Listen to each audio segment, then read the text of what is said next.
Bluetooth mode.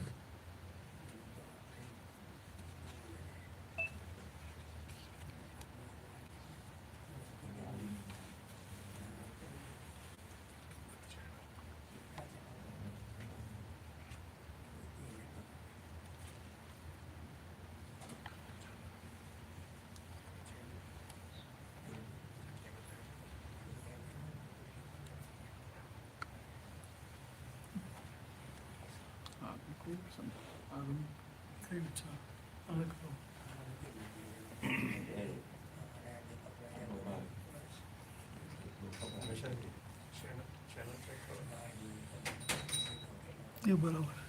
Channel check करो तो she's still looking for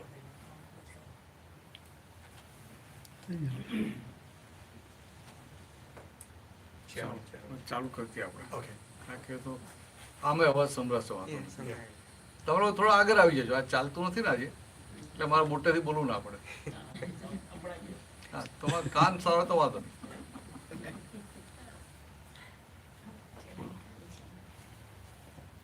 નમો વિતરાગાય, नमो वेदरागाय નમો હરિહંતાણમ,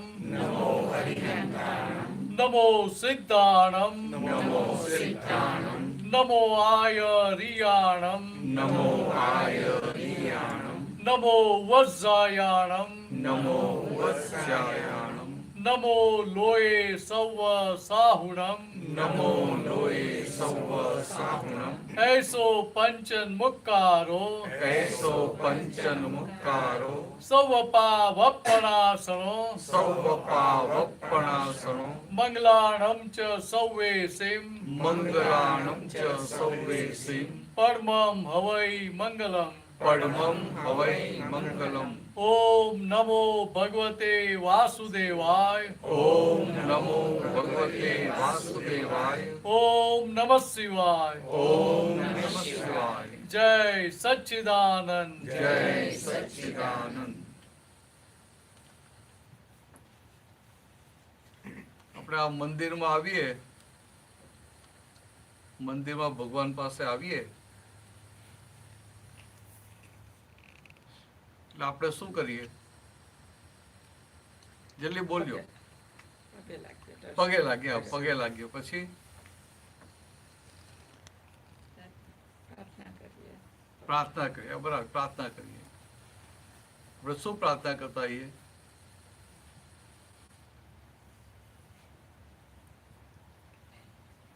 ભગવાનને શું પ્રાર્થના કરીએ?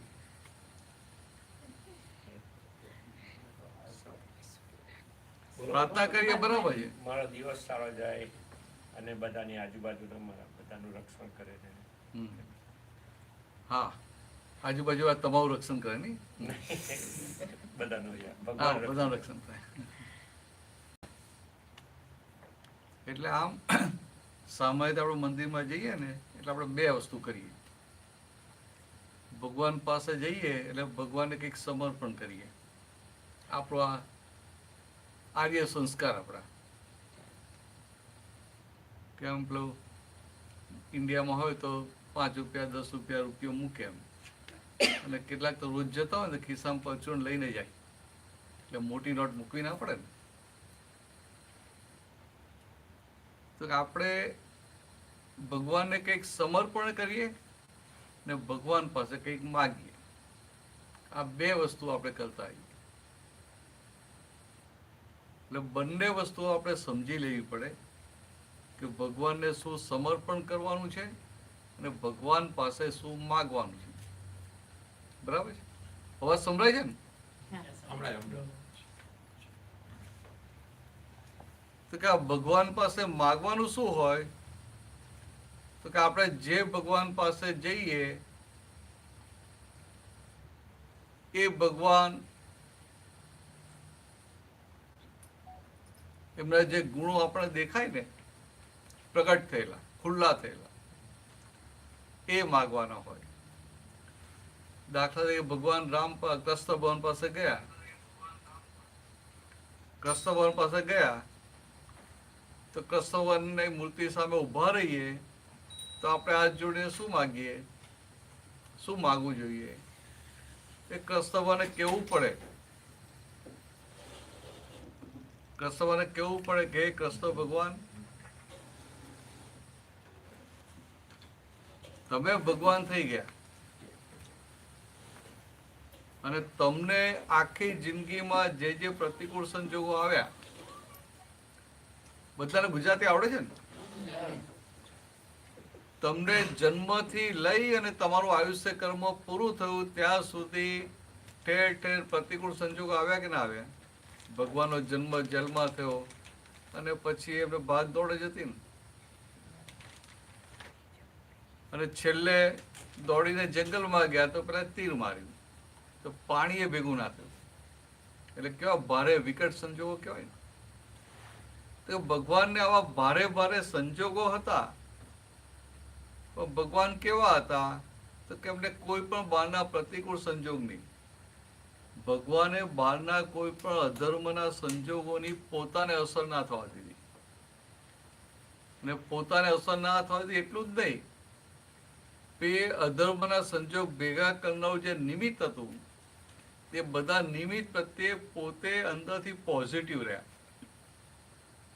એટલે ભગવાન પાસે જઈએ ને, કૃષ્ણ ભગવાન પાસે શું માગવું પડે કે હે કૃષ્ણ ભગવાન, તમને આખી જિંદગીમાં ભારે ભારે સંજોગો આવ્યા, અધર્મના સંજોગો આવ્યા, પછી અધર્મના સંજોગોની તમને પોતાને અસર થવા ના દીધી અને ઉપરથી એ બધા નિમિત્તો પ્રત્યે તમે સંપૂર્ણ પોઝિટિવ રહ્યા.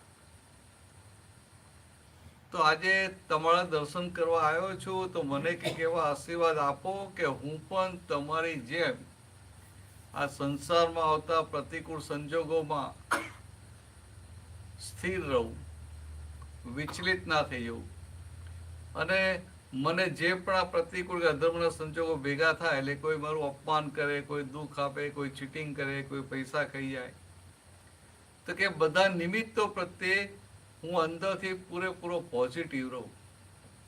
કે એવો આશીર્વાદ આપો, એવું કહી તો ભગવાનને ગમે કે ના ગમે? ભગવાને ખુશ થઈ જાય કે આ મારી પાસે છે એ માગે છે.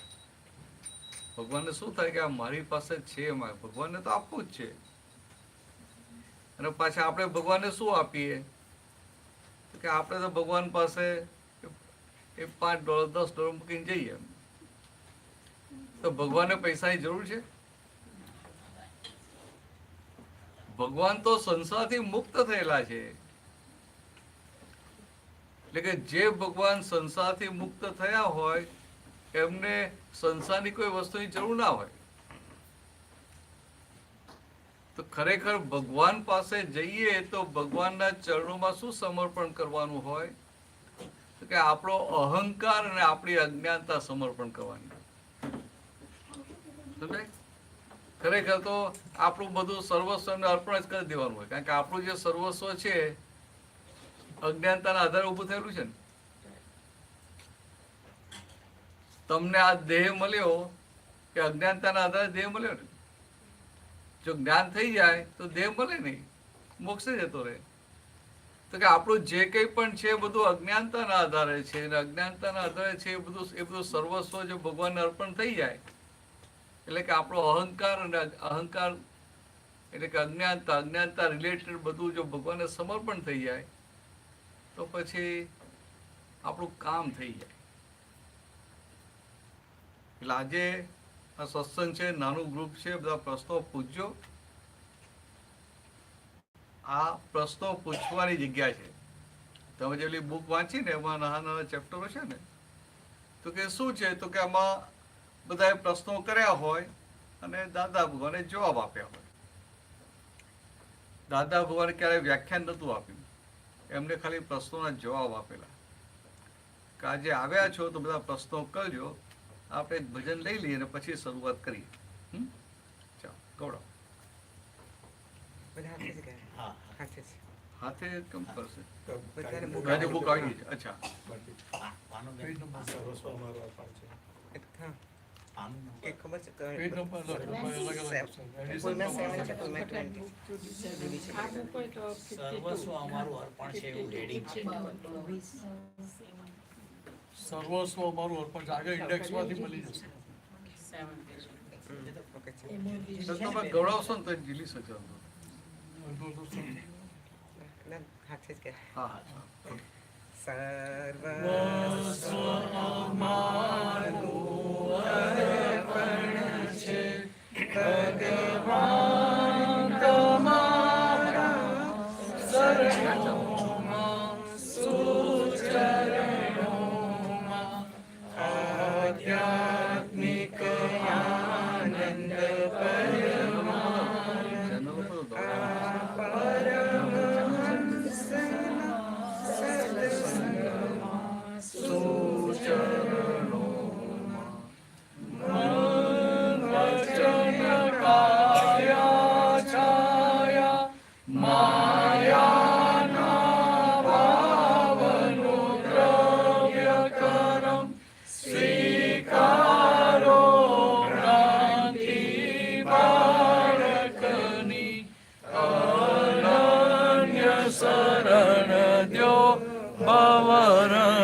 ચરણોમાં સુચરણોમાં નામૃતના મોતી ચૂગે હંસામાન સરોવરમાં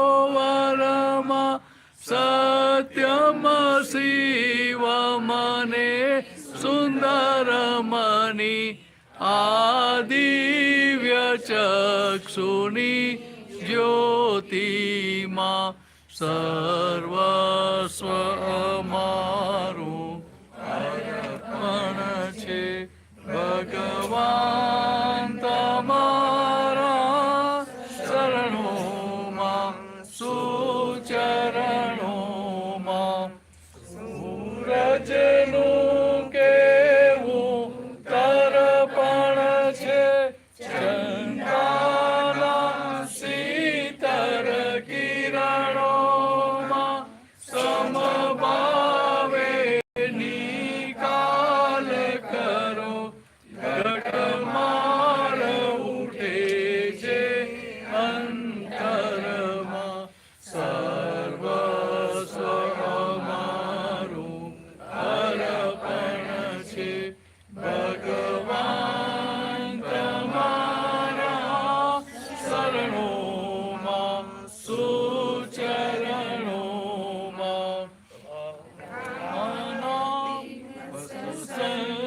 સંજ્ઞા કેવા અદભુત છે નિયમમાં ભરતીઓ મન સાગરની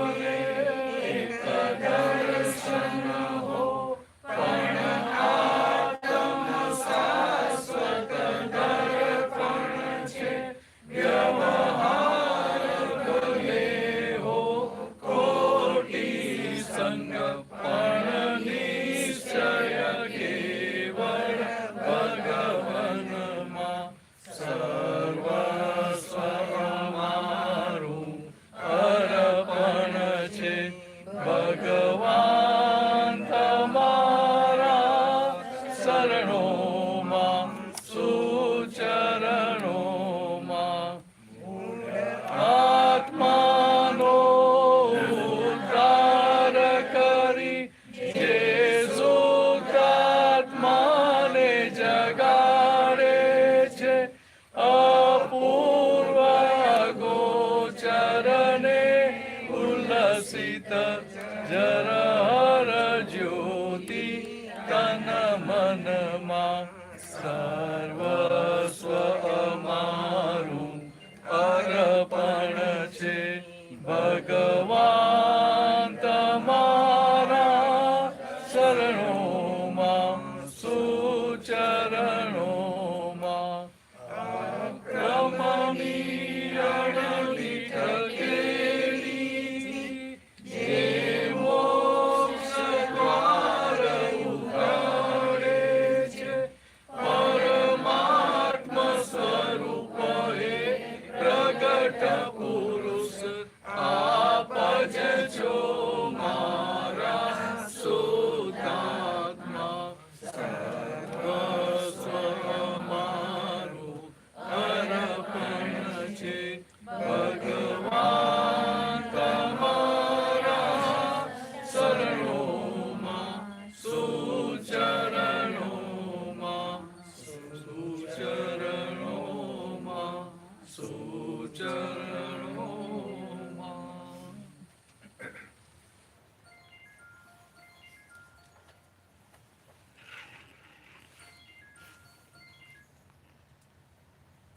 આ પ્રશ્નો પૂછાય એવી જગ્યાએ પૂછજો પ્રશ્નો કઈ પણ તમે બુક વાંચી છે ને ભાઈ કે પ્રશ્નો ઉભા તો એ પૂછાય કથામાં જઈએ ને ત્યાં આપણે હાબર કરવાનું હોય પૂછાય નહીં ત્યાં, કારણ કે જે બેઠા હોય પાઠ પર એ બોલ્યા કરે અને આપણે સાંભળવાનું. પછી આપણે કામનું હોય એ સાંભળવાનું, ના કામનું એ સાંભળવું પડે ને.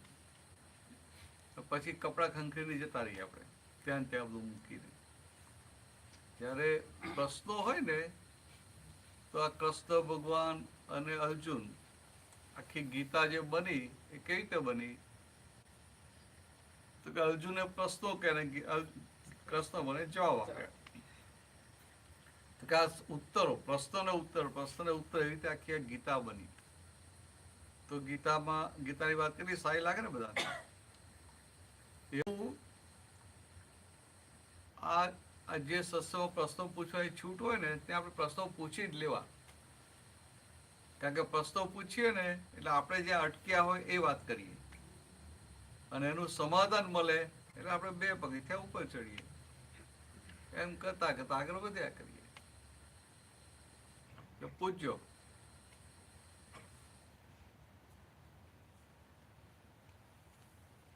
ભાઈઓમાંથી પૂછો તો પૂછજો બધા. બેઠા બધા દેખાય ને એમ કઈ વાત.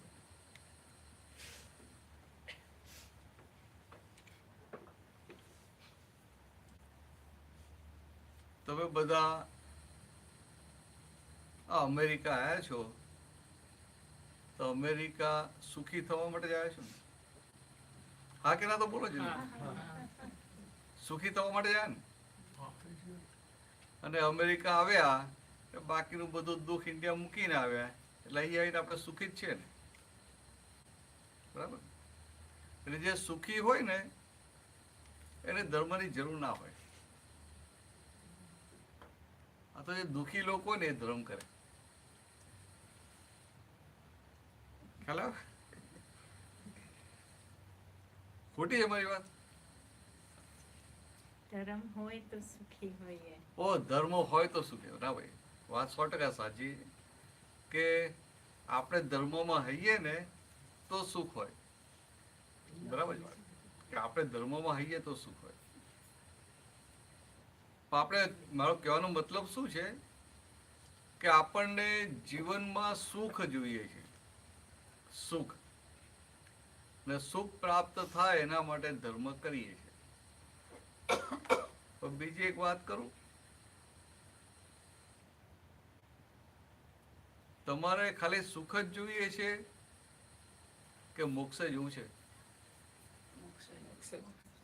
હા, બધા હાથો પાડો છો.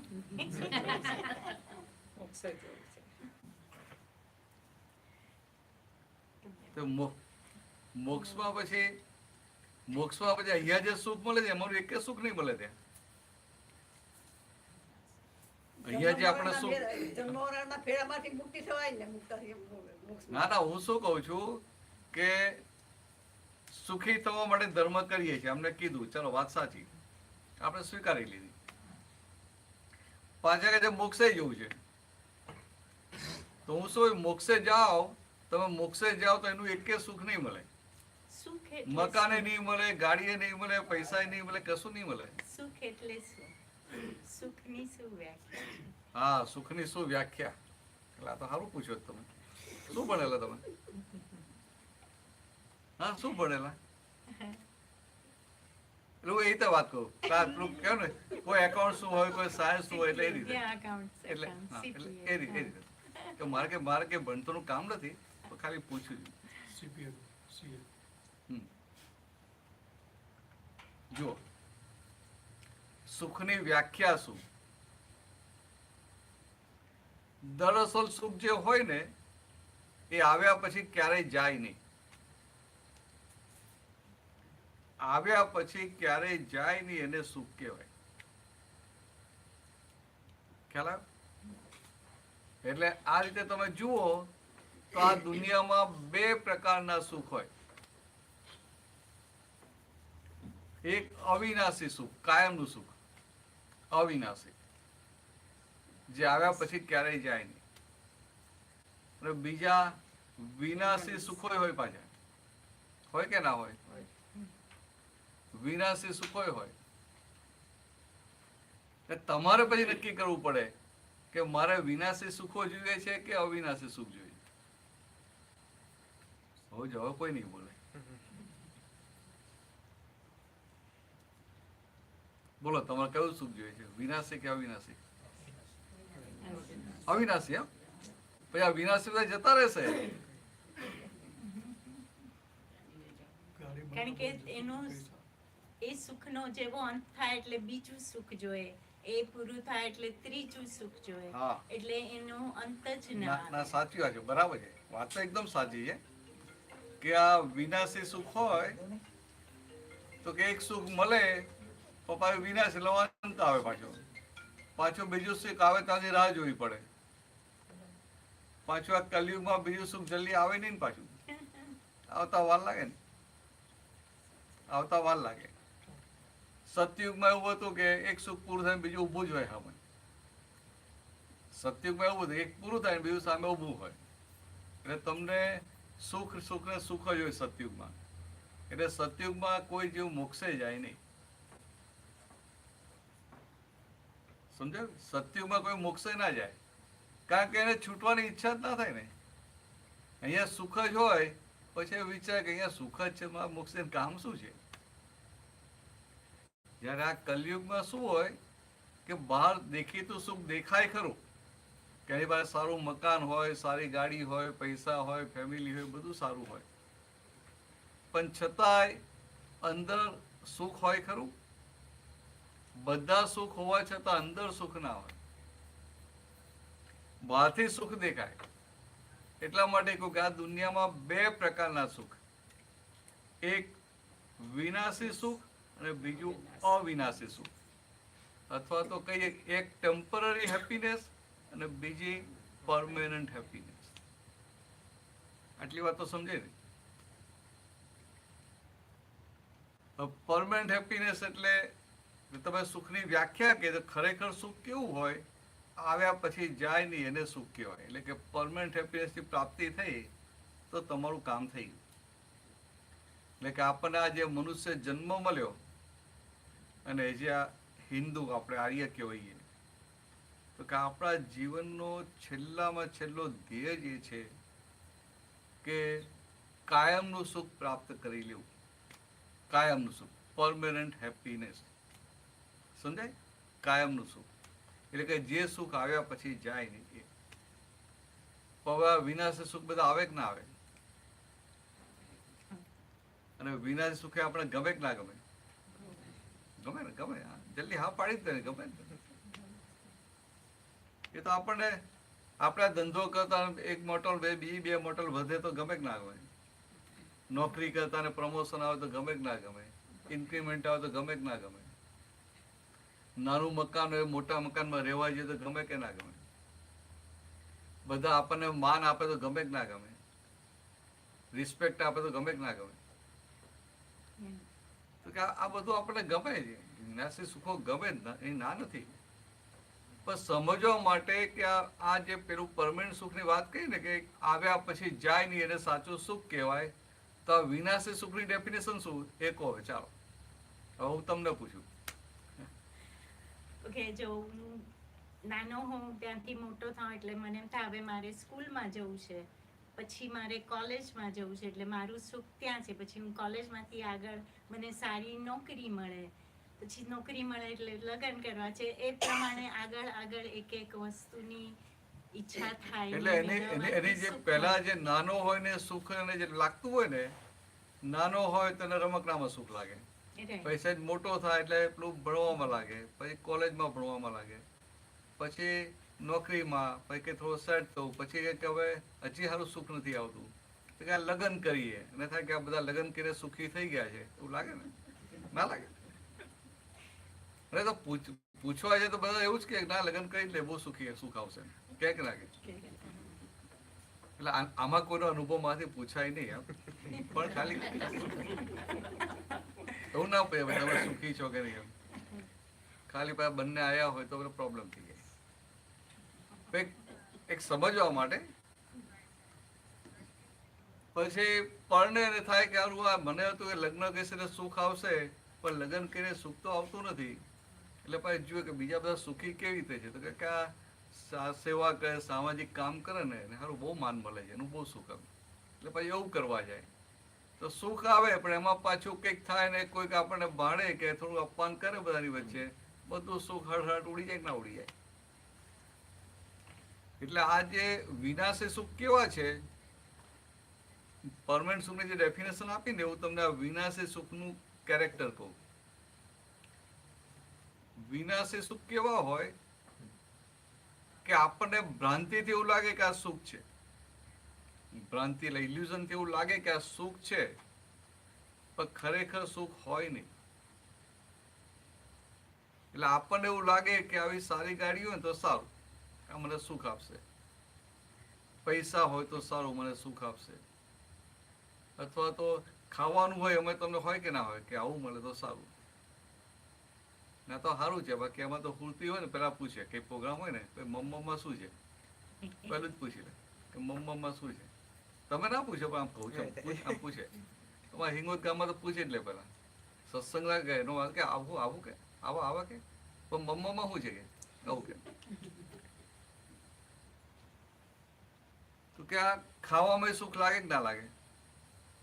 પાછું બધાને એક જ વસ્તુમાં સુખ લાગે. આ છોકરાઓ હોય આમ અને અહીંયાના ઇન્ડિયાથી એના ગ્રાન્ડફાધર આવ્યા હોય, પછી એને લઈને ક્યાંક જવાનું હોય લોંગ ડ્રાઈવ પર, પછી રસ્તામાં અટકે ક્યાંક આમ ખાવા માટે. સારું બધું જે મળતું હોય તે પેલા છોકરાને તો બહુ ભાવે, પેલા એના ગ્રાન્ડફાધર ભાવે ખરું. એટલે પેલો છોકરો દાદા હું પીઝા લઈ આવ્યો તો પીઝા ખાવ એમ. મને પીઝા નથી ખાવ એમ. ના ના કે હજી તો આપણે 2-3 કલાક છે, હજી તમને ભૂખ લાગશે તમે ખાઓ એમ. તો પેલો બીજા પ્રેમથી લઈ આવે, પીઝા લાવે ને પેલા એના ગ્રાન્ડફાધરને શું થાય, એટલે આખી ખાવા જેવી વસ્તુ આ ચીકણું ચીકણું લાંબુ થાય આવું કંઈ ખવાતું હશે, સમજાય? પેલાને યમી યમી લાગે અને અમને શું થાય કે આ કંઈ ખાવાની વસ્તુ છે, સમજાય? એટલે એમને ભૂખ લાગી હોય તોય પીઝા ખાય ખરા? ના ખાય.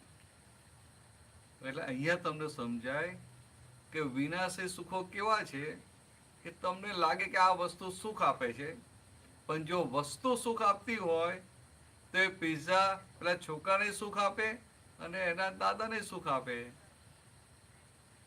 તો વસ્તુ સુખ આપે છે તો કે ના, વસ્તુ સુખ નથી આપતી.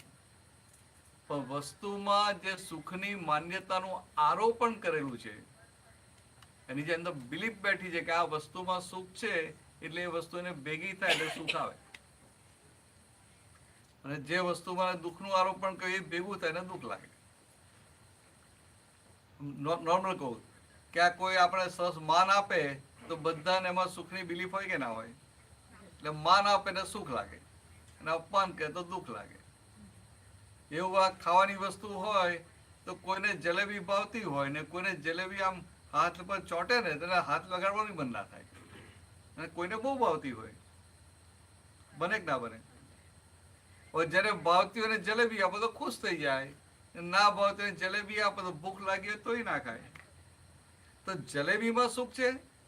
તો ના, જલેબીમાં સુખ નથી, પણ તમારી અંદર આખી જે માન્યતા ઊભી થઈ છે કે જલેબીમાં સુખ છે, તમારી પોતાની બિલીફ, એના આધારે સુખ આવે છે. એટલે આજે all this temporary happiness, they are belief based happiness, they are not really existing. એટલે જે ભ્રાંતિ કહે છે ને, શાસ્ત્રમાં આપણે કહીએ કે આ બધું જગત ભ્રાંતિ છે, ભ્રાંતિ છે, મિથ્યા છે, મિથ્યા છે, બધું સાંભળીએ ખરા પણ સમજાય નહીં. આપણે એવું લાગે કે ના ના યાર કેમનું મિથ્યા છે, આ દેખાય છે, અનુભવાય છે, ટેસ્ટ આવે છે, મિથ્યા કેમનું કહેવાય? તો કે વાત બરાબર છે કે જગત મિથ્યા છે, શાસ્ત્રોમાં વાત કરી ખોટી નથી. એ શું કહેવા માંગે છે કે આ બ્રહ્મ એટલે કે આત્મા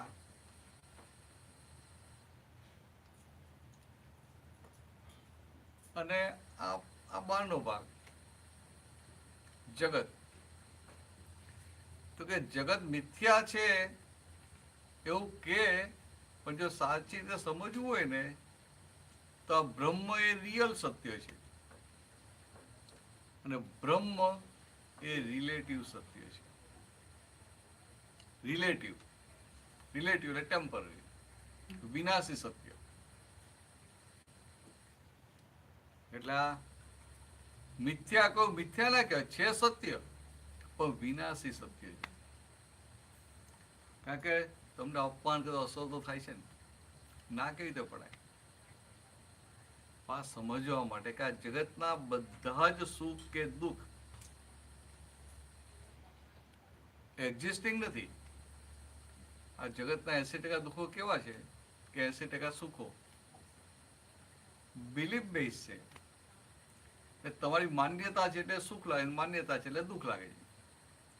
પણ તમે હવે હોસ્પિટલમાં ગયા, તમને ફ્રેક્ચર થઈ ગયું, પગ બાંધી રાખવો પડે, તો એને દુઃખ કહેવાય. એવા દુઃખ તો આપણે ક્યાં આવે છે? એવા દુઃખ કે આપણે આવે? એ તો ઇનામ કોઈક વાર લાગે. હવે કોઈકને લાગે, બધા ના લાગે. એ લોટરી ઇનામ કે બધા લાગે.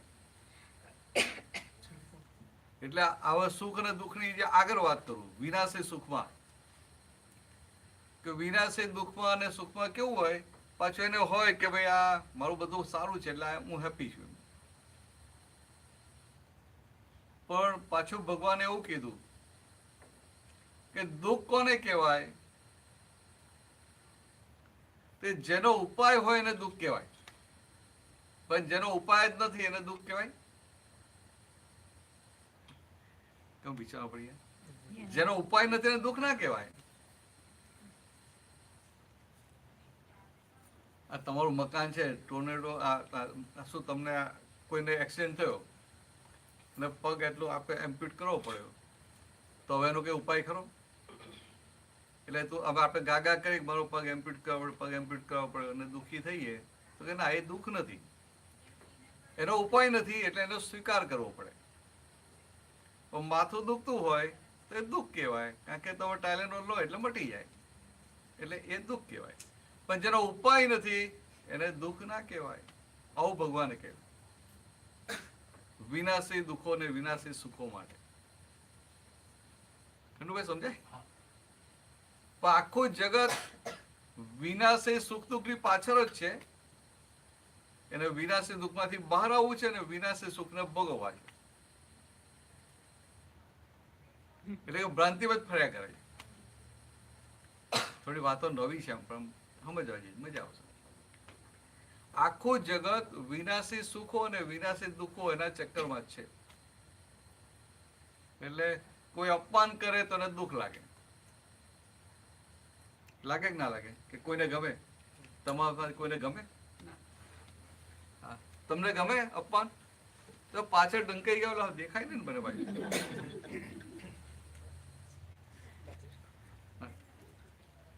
એટલે કોઈ આપણને અપમાન કરે કોઈને ગમે?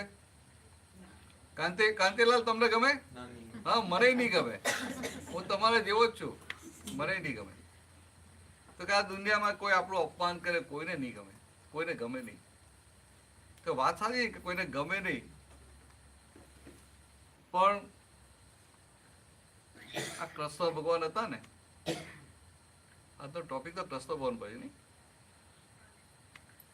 કૃષ્ણ ભગવાનના પેલા અપમાન કરેલા ને, કોને કરેલા? 99 અપમાન કરે, 100 અપમાન. શિશુપાલ. સારું ખબર, સારું શીખાવ. મારે તમને પૂછ્યું ભાઈ, તમને ખબર. એટલે શિશુપાલે કૃષ્ણ ભગવાનના અપમાન કર્યા. એટલે આપણી સ્ટોરી કેવી છે કે ભાઈ આપણું બલિદાન લેવું કે તું એને મારીશ નહીં, તો કે સારું કે 99 વાર અપમાન કરે ત્યાં સુધી નહીં મારું, પણ 100 કરે તો હું મારીશ. એટલે પેલા મદને શું થાય કે હવે આટલા બધા ક્યારે કરવાનું છે? એટલે કે હા, બરાબર છે. એટલે આપણને શું થાય કે કૃષ્ણ ભગવાનનું શિશુપાલે અપમાન કર્યું, એને કૃષ્ણનું અપમાન કર્યું, ભગવાને કોઈ અસર ના થઈ, એટલે એને બીજી વાર અપમાન, વધારે એક્સાઇટ થયો, તો એ ભગવાનને અસર ના થઈ, એટલે એનાથી વધારે અપમાન કર્યું. અને એમ કરતા કરતા કે ભગવાન ગણતા હતા કે 99 થયા ને, એટલે પછી પેલું 100 કર્યું, એટલે પેલું સુદર્શન ચક્રથી ઉડાડી દીધું. આવી વાર્તા હોય. તો વાર્તા તો કેવું છે કે આ કથામાં વાર્તા ના હોય તો લોકો બેસે નહીં, ઉભા થઈને જતા રહે. પણ આપણે બધી વાર્તાનો મર્મ સમજવાનો હોય. હું તમને સાદો સીધો પ્રશ્ન કરું, ભગવાન કોઈને મારે ખરા? હવે જવાબ આપો મને. ભગવાન કોઈને મારે ખરા? તો વિચારવા પડી ગયા. કારણ કે રામ ભગવાને રાવણને માર્યા, કૃષ્ણ ભગવાને કંસને હા માર્યા, હા એટલે ભગવાન મારે એવું તો હા એવું તો છે ને. પણ આમ તમે વિચારો, ભગવાન કોઈને મારે ખરા? ભગવાન કોને કહેવાય? કે જે સજ્જન હોય એનું પણ હિત જુએ ને દુર્જન હોય એનું પણ હિત જુએ, ત્યારે એને ભગવાન કહેવાય. તો શું ભગવાન દુર્જનને મારવા જાય? એટલે આ છે ને, કથામાં આવું બધું કેવું પડે એમ. આ તો લાંબુ વર્ણન કરે કે આ પછી લંકા પરનું યુદ્ધ આટલા દિવસો ચાલીને પછી આમ કર્યું, પછી આવું બાણ છોડીને પછી પેલું રામાયણમાં સિરિયલમાં બતાવે ને, બાણ જાય ને બધું તણખા જતા હોય, આપણે જોવાની મજા આવે. હું નાઇજીરિયા જાઉં ત્યાં પેલા નાઇજીરિયન લોકો બહુ જુએ આપણી સિરિયલ શ્યામ સુંદર. અને પાછા એ લોકોને એવું લાગે કે ભાઈ ઇન્ડિયાથી આવે ને ઇન્ડિયન લોકો પાસે પાવર છે એમ, પાવર શક્તિ છે એટલે કે આવી એ લોકો એને જુજુ કે એટલે બ્લેક મેજિક કે આ ઇન્ડિયન લોકો બહુ હોય એમ. એટલે અમે ત્યાં ગયા આવીએ ને તો એક જણની ફેક્ટરીમાં એને અમને કહ્યું તમે આવો પગલાં કરો એમ. અમે જ ગયા ત્યાં તો શ્રીફળ બધું લાવેલા એટલે પછી કંકુ વંકુ કઈ સાથે વાત કઈ બધું વધાર્યું બધું કર્યું. તો પછી ત્યાં જે બધા શ્યામ સુંદર હતા ને બધા પછી એને કહેવા માંડ્યા કે હવે તમે આ ઇન્ડિયન જુજુને લઈ આવ્યા કે અમારું જુજુ નહીં ચાલે કે. એટલે જે આપણો મેનેજર ગુજરાતી હતો, ઇન્ડિયન હતો આપણો, એટલે પેલા લોકો એની પર કાળું જાદુ કરે એટલે સક્સેસફુલ ના થાય એના માટે. હવે અમે તો ગયા, અમે તો શું કર્યું નતું, પણ પેલાને સાયકોલોજી આવી ઇફેક્ટ થાય કે ભાઈ આ તમારે હવે કાંઈ ઇન્ડિયન જુજુ આવ્યું ને કે અમારું કશું નહીં ચાલે કે બહુ ઇન્ડિયાને કે બહુ પાવરફુલ હોય કે પાવર બહુ હોય. કાંઈક આ બધું જુએ ને એટલે મૂવી હનુમાનજી આખો પ્રોદ ઉચકીને જતા હોય. એટલે આપણે જે વાત કરતા હતા કે ભગવાન સજ્જન હોય કે દુર્જન હોય બંનેનું હિત જોતા હોય. આમ તમે જુઓ આઈડિયલી તો ભગવાન કોઈનો વધ ના કરે, ભગવાન કોઈને મારે નહીં. આ તો બધું પછી પાછળથી જે પેલું કથાનું યુગ આવે ને રામાયણ મહાભારત, એમાં પછી એવું બધું સસ એવું કહીને મૂકી દે કે આપણને લાગે કે આવું થયું એમ. કેમ હકીકતમાં છે ને ખાલી સમજવા માટે કહું, રામે રાવણને માર્યો નતો, રાવણનો વધ કર્યો હતો લક્ષ્મણે. પણ આ પેલું રામાયણ લખાય એટલે આખું ચરિત્ર રામનું બતાવવું પડે ને, એટલે આખું લક્ષ્મણને પેલા રામ પર મૂકી દીધું. હવે આવી વાત પછી બહાર સાચી વાત એ બહાર બોલાય નહીં, બહાર ના બોલાય. તો તમને ખાલી સમજવા માટે કહું. તો આ ભગવાન હોય ને, ભગવાન કોઈનો વધ ના કરે. તો શિશુપાલને કૃષ્ણ ભગવાને માર્યો તો, હું તમને વાત કે તમને સમજાશે કે ના માર્યો નતો. શિશુપાલ ભગવાનનું અપમાન કરે છે, ભગવાનને કોઈ અસર થતી નથી. એટલે બીજી વાર ત્રીજી વાર એમ અપમાન કરતો જ જાય પણ આપણે ઘણી વાર ના થાય હસબન્ડ સાથે ઝઘડો થયો હોય ને તમે બોલો અને પેલા સાંભળે જ નહીં તો નાક ફટકે કે હાલ તો આમ મોંમાં મગ ભરે કે બોલો તો ખરા થાય ને. એટલે એમને છંછેડવા માટે વધારે કરો કે ના કરો, વધારે કરીએ કે ના કરીએ, તોય પેલા ના બોલે તો આપણી તો પેલી કમાન છટકે કે ના છટકે સમજાય.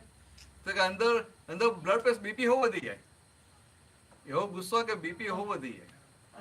તો પેલાને એવું જ થયું હતું શિશુપાલને, ભગવાનને કોઈ અસર જ ના થાય એટલે એને વધુ ને વધુ ગુસ્સો આવે. તેમાં એનું અંદર એટલું તો એ થઈ ગયું, એક્સાઇટમેન્ટ આવી ગયું કે પોતાના બહારથી જ પોતે તૂટી પડ્યો. સમજાય? આ એકદમ એક્સાઇટમેન્ટ આવી જાય કે એકદમ બીપી વધી જાય કે એટેક આવી જાય તો શું થાય? બહુ આનંદનો સંજોગ હોય ને તો એટેક આવી જાય, બહુ દુઃખનો હોય તો એટેક આવી જાય. તો આ શિશુપાલ એને અંદર જે ભગવાનને એને ઉપરા ઉપરી અપમાન કરવા માંડે અને ભગવાનને અસર જ ના થઈ એટલે વધારે અંદર એક્સાઇટ થયો અને એના એક્સાઇટમેન્ટને લઈને એનું મૃત્યુ થયું. ભગવાન એને માર્યો નથી. હવે આવું સીધે સીધું કે તો લોકોને પછી વાંચવાની મજા આવે કથા, મહાભારત વાંચવાની મજા ના આવે. ભાઈ બધું કે ને કે આ પહેલા આવું અપમાન કર્યું, પછી આમ કર્યું, પછી આમ કર્યું, પછી આમ કર્યું, એને ઇંતજાર કે આગળ શું કર્યું હશે એમ. જેમ પેલું રામાયણ સાંભળવા ગયો હોય તો થાય ને કે સીતાનું રાવણે હરણ કર્યું, પછી હરણની સીતા થઈ જ ના દેવું. તો કે એને એક સ્ટોરી હોય ને તો એને સાંભળવાનું અને એક ક્યુરિયોસિટી રહે, ને પછી આગળ શું થયું, આગળ શું થયું છે. એવી રીતે એ કથાનું યોગ કરી અને ધીરે ધીરે ભગવાનનું ચરિત્રને સમજાવવાનો પ્રયત્ન કરે. પણ આપણે બધા કેવા આવીએ કે ખાલી કથાનું યુગમાં રહીએ, આગળ સમજવા ના જઈએ. ખ્યાલ આવે? સમજાયું તમને? આ રામાયણ છે, રામાયણ લખ્યું, પણ રામાયણ ભગવાન રામના ચરિત્રને સમજવા માટે લખેલું, કે ભગવાન રામ કેવા હતા, સમજાય? એ સમજવા માટે લખેલું. પણ આપણે તો કઈ સમજ્યા ખરા? આ તો ના, તમે ના પાડો છો. હાથ ઊંચા કરી દે, ના જ પાડો કે આપણે. પણ આ બધા લાગે તમે રામાયણ વાંચીને ભગવાન રામને ના સમજ્યા, થોડું ઘણું તો સમજ્યા ને, 5, 10, 15% તો. હા તો પડો બિંદાસ પાંચે ગભરાય વગર, પછી આગે આગે દેખા જાય. મારે કઈ કોઈને ફેલ નથી કરવાના. હા પાછું મારા પાછું બીજા વર્ષે આવવાનું ને પાછું મારે ઘરા કીધું જોઈએ કે ના જોઈએ, મારી દુકાન તો ચાલવી જોઈએ. તો તમે જુઓ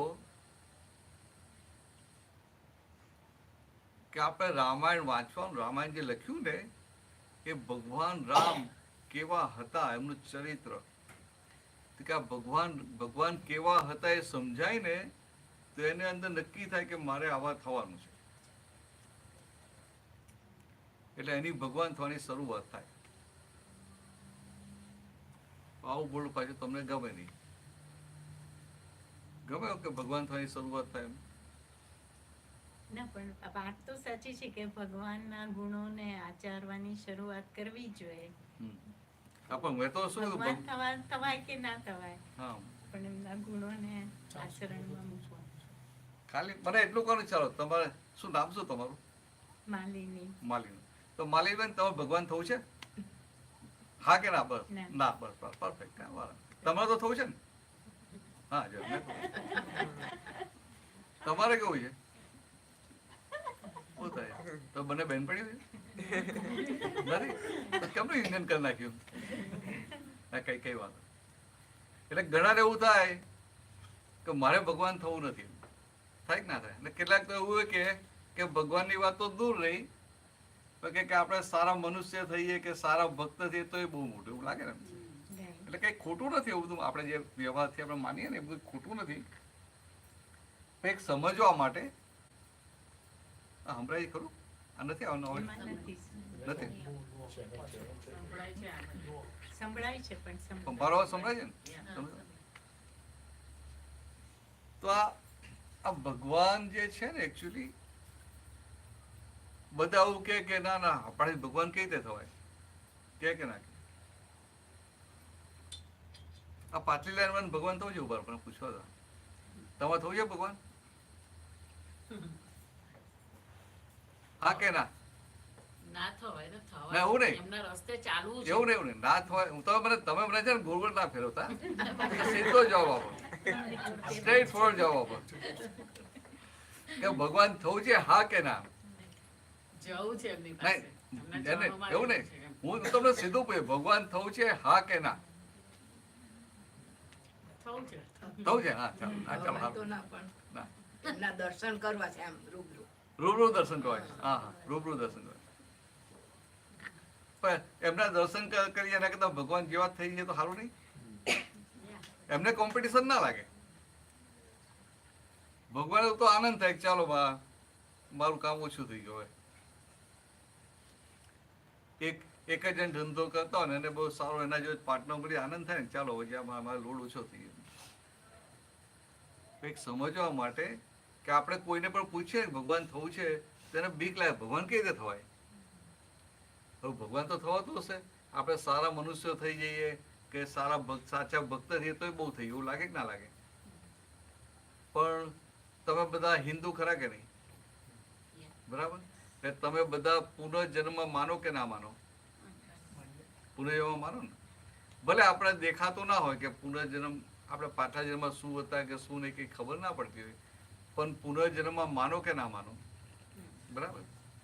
હવે આ ભગવાન હોય, ભગવાન કેવા હોય? ભગવાન કાયમ ના હોય કે ના હોય? કે ભગવાન વિનાશી હોય? ભગવાન અવિનાશી હોય, બરાબર. એટલું સમજાય ને.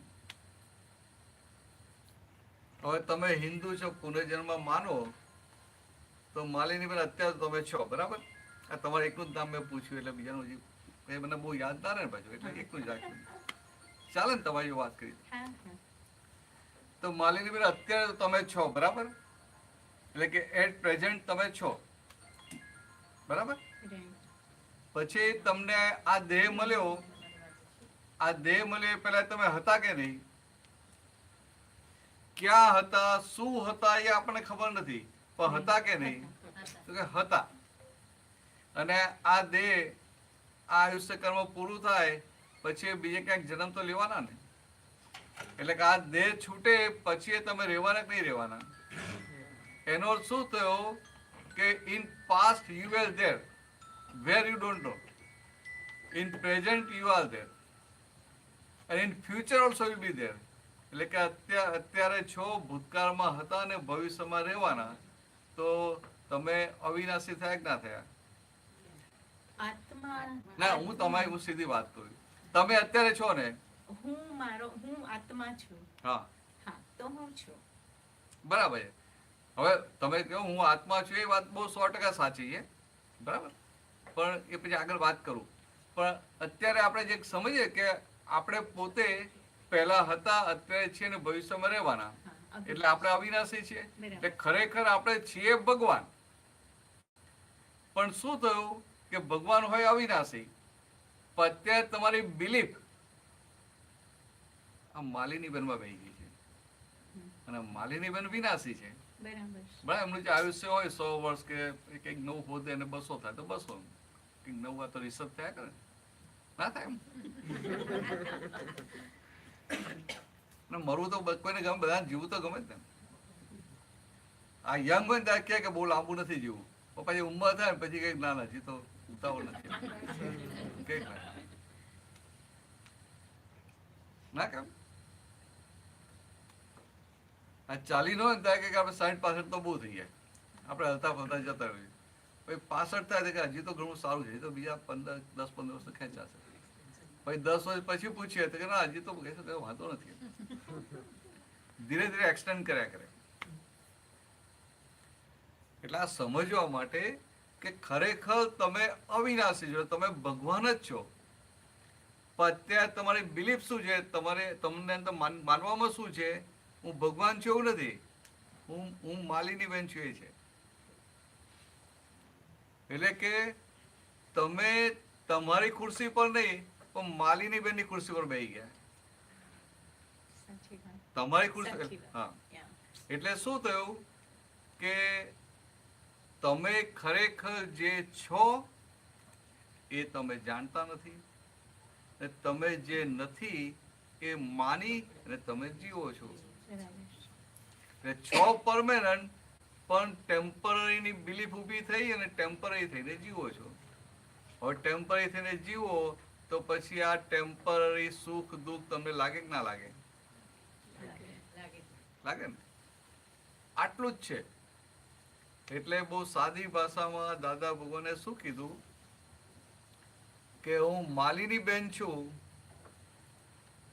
એને ફર્સ્ટ રોંગ બિલીફ કીધી. રોંગ બિલીફ એટલે અજ્ઞાન માન્યતા. તો કે આને ફર્સ્ટ રોંગ બિલીફ કેમ કીધી? ફૂટી ગઈ ખુરશીઓ કઈ નહીં, ચાલો તો જ્યાં નીચે બેસી જજો, બે આવી જજો, થઈ જાય.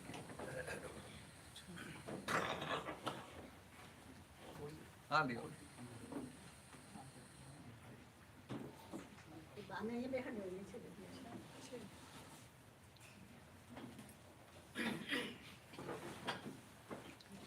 મને દેખાય એમ બેસજો કે મને ખબર પડે, તમને વાત પહોંચે નથી પડે તો બદલી નાખું.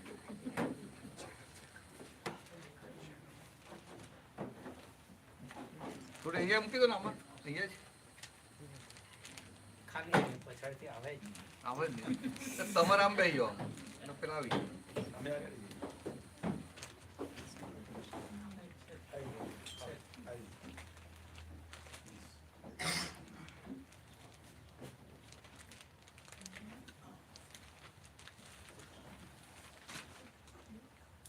કાંતિલાલ સમજાય છે ને? હા, કાલે નહીં આવતા. ના ભાઈ, બહુ સમજણ પડી જાય તો પ્રોબ્લેમ થઈ જાય. અરે તમે કહ્યું ને કાલે એક જ દિવસ આવવાનું છે એટલે ભાઈ. એને ના ના ભાઈ, એને ડ્રાઇવિંગની તકલીફ પડે ના સમજાય. ના બરાબર, એ દૂર છે ને. તો તમે કાલે કહે કે આવતીકાલે આવીશ, પછી પરમ દિવસે નથી આવવાનું, એટલે હું કાલે નહીં આવતા. પણ મજા આવે છે ને, ગમે છે ને, મને ગમે છે તમારી જોડે.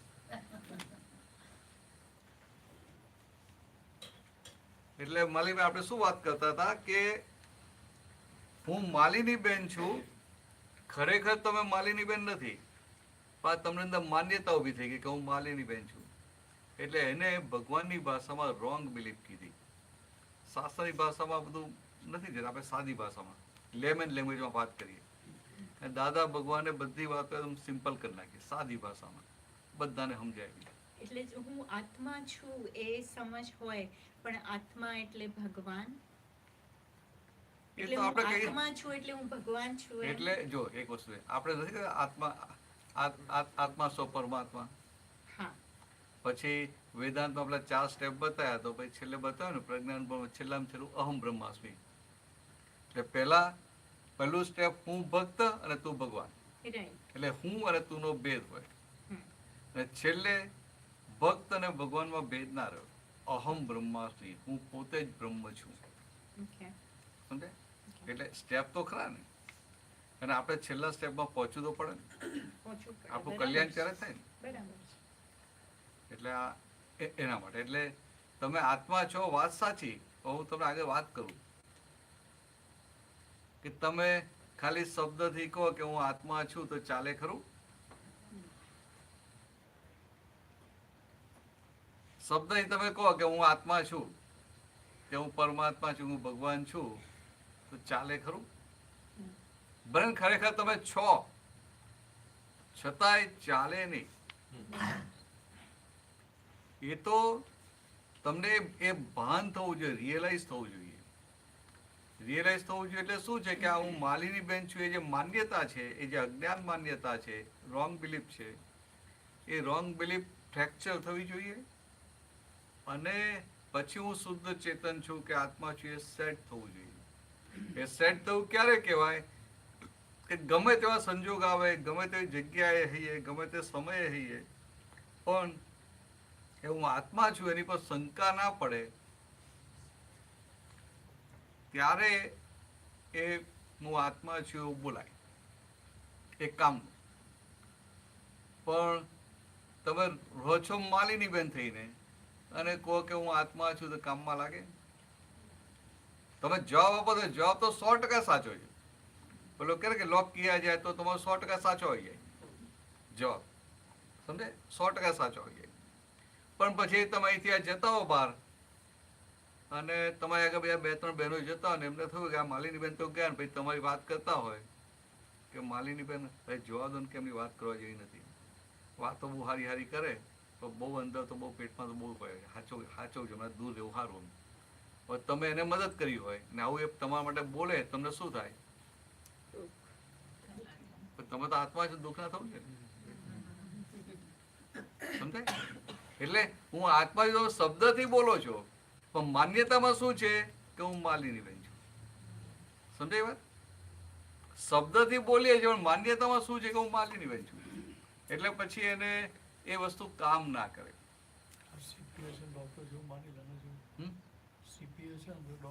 હા, તમે સીપીએ છો ને? હા. અને તમે મારા કોઈ ડોક્ટર છું, ચાલે ખરું? ના ચાલે. એવું આ તમે જીવો છો માલીની બેન થઈને, અને માની લો કે હું આત્મા છું, તો કે માનેલું ના ચાલે. માનેલું ના ચાલે, ભાન કરેલું હોવું જોઈએ. રિયલાઇઝ કરેલું હોવું જોઈએ. એટલે હવે અયોજ્ય સાદી ભાષામાં તમને સમજાવું કે હું માલિની બેન છું એ ફર્સ્ટ રોંગ બિલીફ થઈ. સૌથી પહેલી અજ્ઞાન માન્યતા, બેઝિક અજ્ઞાન માન્યતા કે હું માલિની બેન છું. પછી આ રોંગ બિલીફ હોય તો બીજી બધી કેટલી સપોર્ટેડ રોંગ બિલીફ ઊભી થઈ જાય. પણ આજે હું કોઈને પણ પૂછું તો કોઈ એમ જ કહેશે મેં પૂછ્યું તમે કોણ છો, મેં કે માલિની. હા, હા, તમારું નામ શું છે? હા, એનો વાંધો નહીં, પણ તમારી અંદર બિલીફ શું છે? ના હું આત્મા છું. એ તો મેં તમને કીધું કે હું આત્મા છું. હા, હા, તમે પણ આત્મા છું એટલે હું ભગવાન છું એવું હું નથી માનતી. ભગવાન આત્મા ને ભગવાન કશો ફરક નહીં. આત્મા સંપૂર્ણ નિરાવરણ થયો ને એટલે એને ભગવાન કહેવાય. મહિલા આજે કૃષ્ણ ભગવાન કે શિવ ભગવાન આપણે જોઈએ ને કે આ ભગવાન રામ છે તો આપણે શું પેલું આત્મા ધનુષ્ય હોય એટલે આપણને થાય કે આ ભગવાન રામ છે, થાય કે ના થાય? નાના છોકરા રીતે સમજાઈએ ને કે આત્મા મુરલી છે કે સુદર્શન ચક્ર છે કે આ કૃષ્ણ ભગવાન છે. કારણ કે રાધા કૃષ્ણની મૂર્તિઓ ખાલી રામ સીતાની મૂર્તિઓ તો છોકરાને તો ખબર જ ના પડે. એટલે પછી આવું જોઈએ કે આત્મા ધનુષ્ય છે તો કે તો કે આ ભગવાન રામ છે, પાક્કું કે 100%. કે બ્લોક કિયા જાય 100%. એ આને જેવું છે. પણ એનાથી બીજી ઓળખાણ ના હોય. પણ આપણે એક સિમ્પલ વસ્તુ કે આપણે જ્યારે ભગવાન રામ કહીએ ને એટલે મંદિરમાં મૂર્તિ જોઈએ એટલે મૂર્તિ જોઈને આપણે અંદર ભાવ આવે ને ભાવથી આપણે દર્શન કરી, અને એ સારી વસ્તુ, ખોટી નથી. અને મૂર્તિમાં જેમ બધા લોકો આવી એને ભાવથી દર્શન કરે કે આ ભગવાન છે કે દર્શન કરે એટલે મૂર્તિમાં પ્રતિષ્ઠા વધતી જાય. પેલી બ્રાહ્મણે પ્રતિષ્ઠા કરીને એ તો સ્થૂળ પ્રતિષ્ઠા, પણ બધા લોકો આવીને આ ભગવાન રામ છે એવા ભાવ સાથે દર્શન કરે એટલે મૂર્તિમાં ભગવાન રામની પ્રતિષ્ઠા થતી જાય, એટલે મૂર્તિ બોલતી થાય. સમજ્યા? અને ઘણી જગ્યાએ મૂર્તિ હોય તો એવું લાગે કે આમ વાતાવરણ બધું જ જુદું લાગે, એ ના હતા. હવે ભગવાન રામ છે તો ભગવાન રામનો તો દેહ રહ્યો છે, દેહ તો છૂટી ગયો ને, બરાબર? તો કે દેહ તો છૂટી ગયો તો દેહનો વિનાશ તો ના થયો, તો જેનો વિનાશ તો ભગવાન કહેવાય. એટલે આપણે જે રામના દર્શન કરીએ આપણે લક્ષ્યમાં હોય કે આ ભગવાન રામનું આ બોડી પેકિંગ, અને અંદર જે ચેતન તત્વો હતો, અંદર જે આત્મા હતો, જે સંપૂર્ણ એની પર સંપૂર્ણ આવરણ હટી ગયા, પૂરેપૂરો નિરાવરણ થયો, એ ભગવાન. મહિલા ભગવાન દેખાય નહીં એટલે જે દેહમાં આત્મા નિરાવરણ થયો એને પછી ભગવાન થઈ ગયા પૂજ્ય. આમ સાચી સમજ આ છે કે દેહ ભગવાન નહીં, પછી દેહમાં જે આત્મા સંપૂર્ણ પ્રગટ થઈ ગયો, વ્યક્ત થઈ ગયો, નિરાવરણ થઈ ગયો, એ ભગવાન. કેલા ના સમજો પૂછજો. એટલે હું એમ વિચારું છું કે એ એનલાઇટનમેન્ટ કહેવાય. શું હું આત્મા જ્યારે એનલાઇટન થાય ત્યારે પ્રભુ બને અથવા પ્રભુ થાય. એટલે આજે ગીતામાં નથી વાત કરી જીવાત્મા, મૂઢાત્મા, અંતરાત્મા, પરમાત્મા. આત્મા તો એક જ છે, પણ આવરણ વધારે છે ત્યારે મૂઢાત્મા. પછી એના આવરણ ખસ્યા અને થોડીક ભાન થયું કે હું તો આત્મા છું, હું માલિની બેન નથી, હું આત્મા છું, એટલે અંતરાત્મા થયો. અને જયારે બધા આવરણ ખસી જાય ત્યારે પરમાત્મા. એટલે જેમ તમે ઓફિસમાં જતો સીએ, પણ ઘરે હોય ને તમારો દીકરો તો માં થયા કે ના થયા? તો માં એ છે અને સીએ એ જ છે ને. સમજાય? પણ એની સ્ટેટ ઓફ બિંગ પ્રમાણે નામ આપ્યા, એ દશા પ્રમાણે. તો ઘરે તમે છો તો તમે જે મધર છો, અથવા તમારો હસબન્ડ હોય કે પેલા ભાઈ હોય તો ભાઈ શું કે આ તો મારી બેન છે, તો તે કે મારી બેન છે તો ખોટું છે? તો પેલો દીકરો કે મારી મધર છે તો ખોટું છે? તો પેલો ક્લાયન્ટ કે આ તો મારા સીએ છે તો ખોટું છે? ત્રણેય જુદા છે, નામ તો જુદા પડે ને, પણ ત્રણેય જુદા છે કે ત્રણેય એક જ છે? એક જ છે. એવું આ મૂઢાત્મા કયા, અંતરાત્મા કયા, પરમાત્મા કયા, એવી રીતે કયા. સમજાય છે? બહુ સહેલું. એટલે ટૂંકમાં જ્યાં સુધી આ ફર્સ્ટ રોંગ બિલીફ હોય કે હું માલિની બેન છું, ત્યાં સુધી બીજી બધી રોંગ બિલીફો ચોંટી જાય. કે હું માલિની બેન છું એ રોંગ બિલીફ હોય તો બીજી રોંગ બિલીફ ઊભી થાય કે ના થાય કે હું આ ગામની છું? થાય કે ના થાય ઊભી? પછી અંદર પેલું ઊભું થાય કે હું પટેલ છું, કે હું વૈષ્ણવ છું, કે હું બ્રાહ્મણ છું, કે હું જૈન છું, તો ઊભું થાય કે ના થાય? હું હિન્દુ છું, હું આ ગામની છું, હું આટલી ઉંમરની છું, હું આટલું ભણેલી છું, હું આની દીકરી છું, હું આની માં છું, આની પત્ની છું, આની બેન છું, આની કાકી છું, આની મામી છું, આની ફોઈ છું. ના ઊભું થાય? આની ફ્રેન્ડ છું, હું આ પ્રેક્ટિસ કરું છું, બધું અંદર ઊભું થાય. પણ એ બધી રોંગ બિલીફ ક્યારે ઊભી થાય? બીજી બધી સબોર્ડિનેટ રોંગ બિલીફ, પેલી ફંડામેન્ટલ રોંગ બિલીફ હોય ત્યારે. કે હું માલિની બેન છું એ હોય તો આ બધી રોંગ બિલીફો ઊભી થાય. એટલે બહારથી તો હું માલિની બેન હા, જ છો છું. કઈ ખોટું નથી. અંદરથી હું નથી, હું આત્મા છું. હા, અંદરથી બરાબર આત્મા. છે. પણ બહાર તો હું માલિની જ છું. પરફેક્ટ છે. કારણ કે બહારથી તમે માલિની બેન જ છો.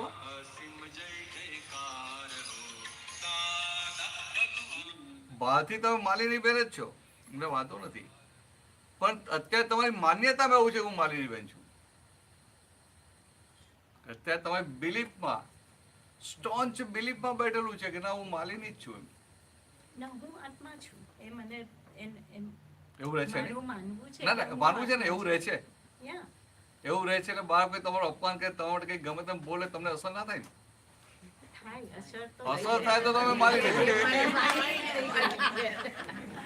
અસર તો થાય છે. સમજાય? અસર તો થાય છે. ના ના, વાંધો મને નહીં. એટલી ખબર છે ના કે ના, હું વાંધો આત્મા નહીં. છું. વાંધો નહીં. એટલે હું શું કહું છું, તમે પાસે થિયરેટિકલ જ્ઞાન તો બરાબર છે કે હું આત્મા છું, અને હું નાય નથી પાડતો, હાથ પાડું છું કે તમે 100% સાચી વાત કરો છો. પણ ભલે તમે બોલો કે હું આત્મા છું, પણ તમારી માન્યતા ક્યાં બેઠેલી છે? તમે બોલો, તમે બિલીફમાં તો એવું જ છે કે હું માલિની બેન છું. જો હું આત્મા છું કહો તો કોઈ તમારું અપમાન કરે તમને અસર ના થાય. સમજાય? જો ખરેખર જો આત્મા છો તો કોઈ તમારું અપમાન કરે અસર ના થાય. પણ આ તો કંઈક કહે કે કંઈક બોલે, કંઈક સારું કરે ને તો અસર થાય, કંઈક ખરાબ કરે તો અસર થઈ જાય. એટલે અસરો થાય છે માટે તમે આત્મા નથી થયા, માલિની બેન છો, એવું કહેવા માંગુ. પણ થિયરીથી તો બરાબર છે કે તમે આત્મા છો, પણ થિયરીથી ના ચાલે, રિયલાઇઝેશન જોઈએ. રિયલાઇઝેશન ના જોઈએ જોયું, બરાબર. તો કે રિયલાઇઝેશન. એટલા માટે આ વાત કર્યું કે આ ફર્સ્ટ રોંગ બિલીફ, અને આ રોંગ બિલીફ બીજી બધી સેંકડો રોંગ બિલીફો ઊભી થઈ જાય. તો તમારે જીવનમાં કેટલું કરવાનું હોય કે આ જે ફર્સ્ટ ફંડામેન્ટલ રોંગ બિલીફ છે કે જેના આધારે બીજી બધી રોંગ બિલીફો ચોંટી જાય છે, એ ફંડામેન્ટલ ફર્સ્ટ રોંગ બિલીફ છે એ ફ્રેક્ચર થવી જોઈએ. અને તમે ખરેખર જે આત્મા છો એ સેટ થવું જોઈએ. એટલે થિયરી નહીં, પણ એનું ભાન થવું જોઈએ. ભાન થયું કોને કહેવાય? કે તમે કોઈ પણ જગ્યાએ હો, કોઈ પણ સમયે હો, પણ તમને અંદર પાકી શ્રદ્ધામાં રહે કે ના હું આત્મા જ છું. કંઈ પણ થાય ને એવું ના થાય કે હું હવે આત્મા નથી, હું માલિની બેન થઈ ગઈ, એવું ના થાય. અંદર કે ના કંઈ પણ થયું હું આત્મા છું. આવું રહે તો સમજવું કે આપણું કામ થઈ ગયું. Okay. સમજાય ભાઈ? Yeah. આપણને આજે મનુષ્ય જન્મ મળ્યો ને, એ જે આર્ય હોય, જે હિન્દુ, એટલે આપણા જીવનનું ગોલ, તમારું સીએ થવાનું ગોલ હતો, બરાબર છે, થઈ ગયા. સમજાય? જ્યાં સ્કૂલમાં હતા, કોલેજમાં ભણતા ત્યારે હતું કે ભાઈ સીએ થવું છે, સીએ થવું છે, સીએ થઈ ગયા, ચલો બહુ સારી વસ્તુ છે. But ultimate goal of any human, not any human, Indian. My Indian, it should be any human. ના ના, થોડું તો પક્ષપાત રાખો ને જરા. તો પછી આપણે આત્મા નથી. ના ના, એવું નહીં. આત્મા, જો આત્મા છો ને, એઝ એ આત્મા all are equal. Exactly. But the packings, there are varieties of packings. And all packings are different and all packings have different qualities. So how you can say everybody same? એટલે you have to accept everybody બધા from that. આત્મા છે. એટલે એટલે બધા same એટલે છે એટલે હા એટલે પેકિંગ જે છે ને એને આ ડેવલપમેન્ટ થી આપણે સ્વીકારવા પડે. પણ તમે એવું કહો બધા પેકિંગ સરખા જ છે તો શું થાય? એ તો કેમ ન ચાલે એવું? પણ આ દ્રષ્ટિ હોય કે આ બધા આત્મા છે તો આત્મા એ કહીને બધા એક છે. એટલે આ કૃષ્ણ ભગવાન હતા ને, કૃષ્ણ ભગવાને આ ગીતા બહાર આવી તો ગીતા કઈ રીતે બહાર આવી? યુદ્ધ ભૂમિમાં, કુરુક્ષેત્રના મેદાનમાં. અને કુરુક્ષેત્રના મેદાનમાં એ પણ કૃષ્ણ ભગવાન જે હતા એ અર્જુનના સારથી હતા. બરાબર, અર્જુનના સારથી હતા. એટલે એમને શું કર્યું કૃષ્ણ ભગવાને? એ યુદ્ધ ભૂમિમાં અર્જુનને રથમાં બેસાડ્યો અને યુદ્ધ ભૂમિનું આખું ચક્કર માર્યું. એટલે ચક્કર મારીને પછી કીધું કે આ તારા મિત્રો છે એનું તારે રક્ષણ કરવાનું અને આ તારા દુશ્મનો છે એને તારે મારવાના. બરાબર છે? આટલી સિમ્પલ વાત હતી. હવે આટલી સિમ્પલ વાત હતી પણ અર્જુનને શું હતું? અર્જુનને થયું કે આ બધા મારા મિત્રો છે ને આ મારા બધા દુશ્મનો છે. તો એને જોયું કે આ જે મારા દુશ્મનો છે એ તો મારા ભાઈઓ છે, મારા સગાવાલા છે, મારા મિત્રો છે, મારા ગુરુ છે, મારા પિતામહ છે. એટલે મમતા, મારા મારા મારા એટલે મમતાને લઈને એને અંદર મનમાં વિષાદ ઉભો થઈ ગયો. એટલે જે પહેલું ચેપ્ટર છે ને વિષાદ યોગ, એવી રીતે આવેલું છે. વિષાદ યોગ, અર્જુન વિષાદ યોગ. તમે વાંચો છો ગીતા? ઓ ગીતા વાળા છે ને બધા? તો સારું છે, આજે નીપર જ વાત છે તો મને પહેલેથી કેવું જોઈએ ને તો આટલું લાંબુ ના કરો ને સીધું થઈ ગયું તો ડેવલપ થયેલા ને ગીતા વાળા. તો આ તમે ઇન નટસેલ તમને કીધું આ ગીતાની વાત. પછી બધું પૂછજો તમારે જેટલું પૂછવું એટલું પૂછજો. તો અર્જુનને આ ચક્કર પછી આ થયું ને કે આ મારા મારા મારા એટલે મમતાને લઈને એને અંદર મનમાં વિષાદ ઉભો થયો. એનું મન જે દુખી દુખી થઈ ગયું ને કે સારું આ તો બધા મારા ભાઈઓ છે ને હું મારું ને પછી મને સુખ મળે પણ મને સુખ આવે કેમ? એટલે એને કોઈને પૂછ્યા વગર પોતાના સ્વચ્છંદથી જ એક ગાંડીવ ધનુષ્ય રથમાં મૂકી દીધું. એની પુણ્ય બહુ હતી કે કૃષ્ણભાન એના સાથી હતા. એટલે આવું આપણે કંઈક ગૂંચવીએ કે કંઈક ફસાઈએ ત્યાં વાત કોઈ જોડે કરી, જે નજીક હોય જો વાત કરવી પડે ને. કુદરતી નજીકમાં કૃષ્ણ ભગવાન જ હતા. એટલે નજીકમાં કૃષ્ણ ભગવાન હતા એટલે પછી કૃષ્ણ ભગવાને વાત કરે છે કે મારે હવે આ યુદ્ધ લડવું નથી. એટલે પછી અર્જુનની અંદર જે બધી શંકાઓ છે એ કૃષ્ણ ભગવાને પૂછે છે. કૃષ્ણ ભગવાન શું કરે છે એના ઉત્તર આપે છે. તમે બધા ગીતાનો અભ્યાસ કરો, ભેગા થાવ છો અઠવાડિયે કાઢો? એવું નહીં, ખાલી અભ્યાસ કરો. તો અર્જુનને આજે થયું ને કે આ મારા છે મારા છે એટલે એને જે ગાંડી દર્શન નીચે મૂકી દીધું. એટલે કૃષ્ણ મને પ્રશ્ન કરે છે, કૃષ્ણ મને ઉત્તર આપે છે. હવે કેવું થાય કે આપણે સત્સંગ કરતા હોય ને, હું તમને પ્રશ્ન કરું, તમે સમજી ગયા અને માલી તમને બરાબર ના સમજ્યો ને તો તમે શું કહો? હા પાડ દો. હા પાડ દો, બીજો પ્રશ્ન ના પૂછે. આપણી પ્રકૃતિ. તમે એવા નથી, આમ નોર્મલ વાત કરો. આ સાધારણ વાત કરું છું કે આપણે મનુષ્ય કેવા છીએ હિન્દુસ્તાનના આપણે કે ભાઈ હવે એકવાર હા પાડો ને કે આપણે છૂટે. જો ના પાડશું તો પછી બીજા બે પ્રશ્ન કરશે ને આપણે ગુચવશે કે સમજવાની પણ વાત બધાની અલગ હોય.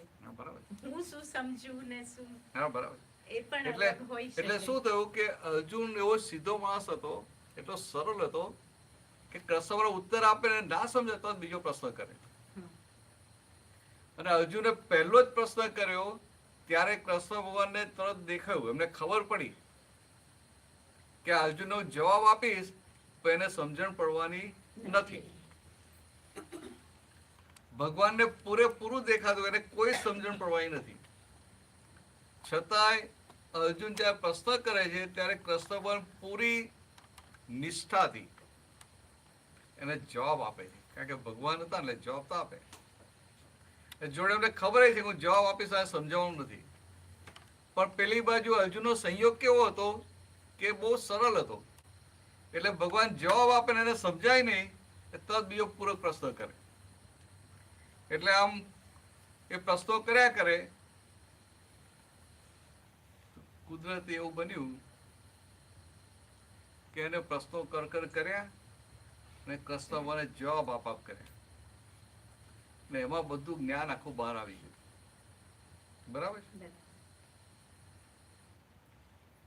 કૃષ્ણ નિષ્ઠાથી જવાબ આપે છે. પેલો પ્રશ્ન પૂછે કે શું કહે છે, પરિપ્રશ્ન, એટલે કે વારંવાર પ્રશ્નો કરતા કરતા આ ભક્તિ યોગ ને જ્ઞાન યોગ ને જ્ઞાન વિજ્ઞાન યોગ ને કર્મ યોગ ને સાંખ્ય યોગ ને બધું આખું વિજ્ઞાન બહાર આવી ગયું, આખું જ્ઞાન બહાર આવી ગયું. આટલી બધી વાત કરી, છેવટે અર્જુન શું કહે છે કે મારે તો આ મતિ મૂળ થઈ ગઈ છે, મને કઈ સમજાતું નથી. સારું, આપ કેવી હાલત થાય ભગવાનની? અભ્યાસ આગળ ભાગવત કેવી હાલત થાય ના થાય? કે આટલું બધું સમજાય તને કહ્યું, તે પ્રશ્નો પૂછ્યા કરે, અને હવે તું કહે મારી મતિ મૂળ થઈ ગઈ, મને કઈ સમજાતું નથી. કહે છે ને અર્જુન કહે છે મતિ મૂઢા, કે now my intellect is blunt and I can't understand anything. હવે ભગવાનને જ્યાં પહેલો જ પ્રશ્ન કહે ત્યાં ભગવાનને ખબર છે કે અર્જુનનો જવાબ આપું છું, અને અર્જુનની અંદર શું છે કે આ મારો ફોઈનો દીકરો છે, મારો મિત્ર છે, મારો ભાઈ છે.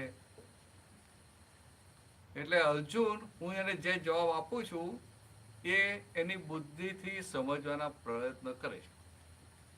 બરાબર ને? આટલું તો સમજાય ને કે અર્જુન એની બુદ્ધિથી સમજવાનો પ્રયત્ન કરતો હતો. ભગવાનને જે આપવા માંગતા હતા એ શું હતું? જ્ઞાન હતું. અને જ્ઞાન કેવું હોય? જ્ઞાન અનંત હોય, ઇન્ફાઇનાઇટ. અને નોલેજ અને બુદ્ધિ, ઇન્ટેલેક્ટ લિમિટેડ હોય. એટલે અર્જુનનો પ્રયત્ન શું હતો કે પોતાની મર્યાદિત બુદ્ધિથી એ જે ભગવાન અનંત જ્ઞાન આપવા માંગતા તેને સમજવાનો પ્રયત્ન કરતો હતો. એ કોઈ સમજાય ખરું? રામ તારી માં એક કશું સમજાય તો ના સમજાય. ખ્યાલ આવે બધાને? આટલું સિમ્પલ જ હતું કે Arjun was trying to understand infinite knowledge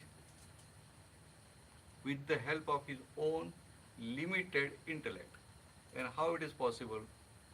એટલે કુદરતી એનો હતો, બહુ પુણસારી હતો કે ભગવાન સામે હતા. અને થયું એવું કે એના મોઢેથી કુદરતી નીકળી કે હવે તો મારી મતિ મૂઢ થઈ ગઈ છે ને હવે મને કંઈ સમજાતું નથી. એટલે કૃષ્ણ ભગવાન તો કરુણાવાળા હોય ને, એટલે ભગવાન કહે છે કે આજે બોલે છે કે હવે મારી મતિ મૂઢ થઈ ગઈ છે, એનો અર્થ શું થયો કે એને ઇનડિરેક્ટલી, અનનોઈંગલી પોતાની બુદ્ધિની હાર સ્વીકારી લીધી. જાણીને નહીં, સમજીને નહીં, અજાણતામાં પોતાની બુદ્ધિની હાર સ્વીકારી લીધી. અને જે કીધું કે હવે મને કંઈ સમજાતું નથી, મારી મતિ મૂઢ થઈ ગઈ. એટલે ભગવાન સમજાય કે હવે એને બુદ્ધિને બાજુએ મૂકી. બુદ્ધિને બાજુએ મૂકી એટલે અર્જુન જ્ઞાન પામવા માટેની પાત્રતા ખુલ્લી થઈ.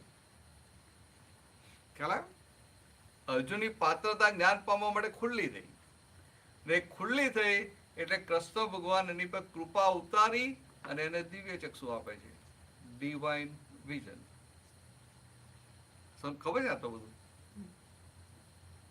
અને આમાં તમે ગીતા તમે વાંચો, હું નથી વાંચો, કે એમાં કઈક હોય મારી ભૂલ છે તમે કહેજો મને. કહેવાય તો આપણે તો આમાં બેઠા જ છે ને, તમે ખુરશો બેઠા, હું ખુરશો બેઠા, હું સરખા જ છે.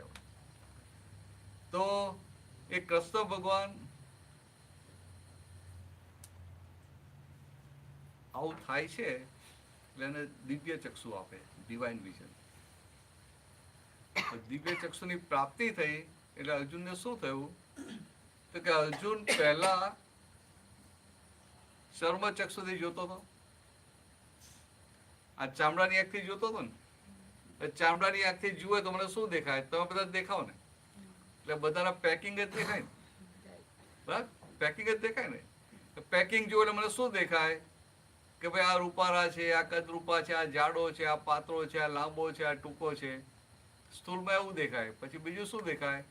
ભાઈ આનો સ્વભાવ ગુસ્સાવાળો છે, આ બહુ જેન્ટલમેન છે, આ જરાક આવો છે, આ ચીટિંગ કરે એવો છે, આ શ્રુટ છે, બધું દેખાય કે ના દેખાય? એટલે આ પેકિંગ જોઈને બધાની અંદર ઓપિનિયન ફોર્મ થતા હોય. અને એક વ્યક્તિ માટે એક નહીં, જાતના ઓપિનિયન ફોર્મ થાય. એટલે આ ઓપિનિયન ફોર્મ થાય એના આધારે એનો નવો સંસાર બન્યા કરે. અત્યારે ભોગવ્યો તો નવા ભવો બન્યા કરે. પણ અર્જુનને શું થયું કે એની જે ચર્મ ચક્ષુવાળી દ્રષ્ટિ હતી એ પેકિંગ સુધી જઈને અટકી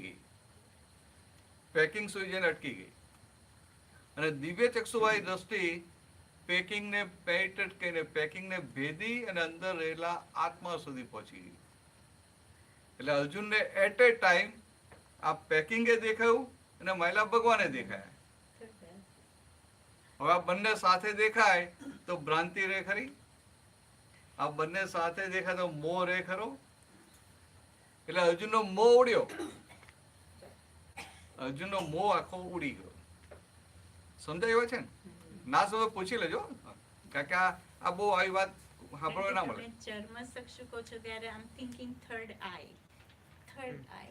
ના આખો ચર્મચક્ષુ અને દિવ્ય ચક્ષુ એ થર્ડ આઈ કહેવાય. દિવ્ય ચક્ષુ એટલે ડિવાઇન વિઝન આપી. એટલે એને પછી શું થયું અર્જુનને? પહેલા એને લાગતું કે અમારા ભાઈઓ છે, અમારા કઝિન છે, અમારા ગુરુ છે, અમારા પિતામહ છે, કે આ બધાને કેમ ના મરાય? પણ જ્યાં દિવ્ય ચક્ષુ આપ્યા ત્યાં ચામડાની આંખથી એને ત્યાં જ અટકી ગઈ કે અમારા ભાઈ છે, આ છે, તે છે. દિવ્ય ચક્ષુ એ દ્રષ્ટિ એને ભેદીને અંદર રહેલા આત્મા સુધી પહોંચી, ભગવાન સુધી પહોંચી. એટલે પછી એને સમજાયું કે ઓહો, હું અત્યાર સુધી કહેતો હતો કે મારે અમને મારવા નથી, પણ આ તો ખોખું છે, અને ખોખું તો મરેલું છે. અંદર જે આત્મા છે, ચેતન છે, તો એનો અર્થ શું થયો કે જે મરેલું છે એને નહીં મારવાનો હું અહંકાર કરતો હતો. ખ્યાલ? જે મરેલું છે એને નહીં મારવાનો હું અહંકાર કરતો હતો. આવું એના ધ્યાનમાં આવ્યું. એટલે પછી એને થયું કે હારું આ કૃષ્ણ હું અત્યાર સુધી માનતો હતો કે મારો ભાઈ છે, કોઈનો દીકરો છે, મારો મિત્ર છે, પણ આ કૃષ્ણએ તો મને જીવ માત્રમાં ભગવાનના દર્શન કરાયા. તો કે આ કૃષ્ણ એ કૃષ્ણ નથી, પણ કૃષ્ણ એ ભગવાન છે એવો સાક્ષાત્કાર એને એ સમય થાય છે. પછી એ સાક્ષાત્કાર થાય છે, પછી એ કહે છે માલિની શું કહે છે ખબર છે? શ્લોક અમને ખબર છે. ગીતા કેમ કહેતો? ગીતા વાંચો પાછળ વાર ખબર છે? પાછળ હા, તમને ખબર છે? નહીં ખબર? પેલું કહે છે નષ્ટો મોહ સ્મૃતિ લબ્ધા. અર્જુન કહે છે કે નષ્ટો મોહ, મારો મોહ હવે નાશ પામ્યો. તમે આ દિવ્ય ચક્ષુ આપ્યા અને આ દિવ્ય ચક્ષુથી મેં આ બધાના આત્માના દર્શન કર્યા, એટલે તમને અંદરના ભગવાન દેખાય ને બહારનું પેકિંગ દેખાય તો મોહ ઉભો ના થાય. પછી કે હવે મારો મોહ નાશ પામ્યો છે, નષ્ટો મોહ. પછી શું કહે છે? સ્મૃતિ લબ્ધા. સ્મૃતિ લબ્ધા. સ્મૃતિ લબ્ધા કે ને તો મારા જેવાને તો પેલા ડફોરને શું સમજાય કે હારું આ યુદ્ધનો માહોલ, આને કોઈ વ્યક્તિને એકદમ શોખ લાગે અથવા કે વાગે કરે તો આમ ટેમ્પરી થોડા સમય માટેનું મેમરી જતી રહે ને, પછી પાછી ધીરે ધીરે આવે. તો મને એવું થાય કે આ યુદ્ધનું વાતાવરણ હતું ને, યુદ્ધનો માહોલ, અને પછી આ બધા એના ભાઈઓ જો લડવાનું હતું એટલે એના અંદર જે શોખ લાગી ગયો હતો, એટલે એને લઈને એને ટેમ્પરરી એની મેમરી જતી રહેલી. તો ભગવાન એના દિવ્ય ચક્ષુ આપે ને પાછળ નોર્મલ થઈ ગયો એટલે મેમરી પાછી આવી ગઈ. આવું લાગે કે ના લાગે આપણને? હા કે ના લાગે? ને લાગે. ખરેખર માલિનીબેન વાત એવી હતી નહીં. તમારે એકલાનું નામ કહે તો બોલું છું, વાંધો નથી. શું વાત છે? હા હા, તો કલ્યાણ થઈ ગયું. બધા દર્શન કરવા પડે. ના, વાત સાચી છે. તો એ અર્જુન કહેવા શું માંગતો હતો કે નષ્ટો મોહ પછી સ્મૃતિ લબ્ધા, એટલે કે મારી યાદશક્તિ પાછી આવી ગઈ. એનો સ્થૂળ અર્થ એવો થાય, પણ એની ખરેખર કહેવા શું માંગતો હતો અર્જુન કે મને મારા નિજ સ્વરૂપની, મને મારા આત્મ સ્વરૂપની જે વિસ્મૃતિ થઈ ગયેલી એનું હવે મને ભાન થયું છે.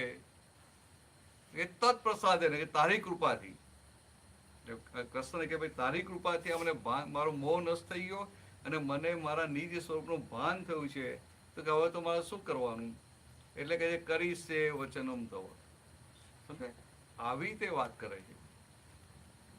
પણ શું હતું કે કૃષ્ણ ભગવાને અર્જુનને શું આપ્યું? દિવ્ય ચક્ષુ આપ્યું. પણ પાછા શું થાય? હવે તમે વિચારો, કૃષ્ણ ભગવાન પોતે અર્જુનની સામે ઉભા હતા ને, અને કૃષ્ણ ભગવાન પોતાના શ્રી મુખેથી અર્જુનને કહેતા હતા, તો એ અર્જુનને વાત સમજાતી હતી. અને આપણે બધા ગીતા લઈને ગીતા પર કોઈ એટલું એનાલિસિસ કરેલું હોય, ટીકા લખી હોય, ક્રિટિક્સ લખી હોય, એ વાંચીને આપણને થાય કે હું ગીતા સમજી ગયો, કે મને કંઈક સમજાય છે. સમજાય ખરી? ગમે એટલો પ્રયત્ન કે ના સમજાય. પેલા સામે હાજર હતા તો એ સમજાતી નથી. તો જે આમની કૃપા ઉતરી ત્યારે સમજી, દિવ્ય ચક્ષુ પ્રાપ્ત થયા ત્યારે. પાછા દિવ્ય ચક્ષુ પ્રાપ્ત થયા એટલે પાછું એક કહે ને કે વિશ્વરૂપ દર્શન થયું.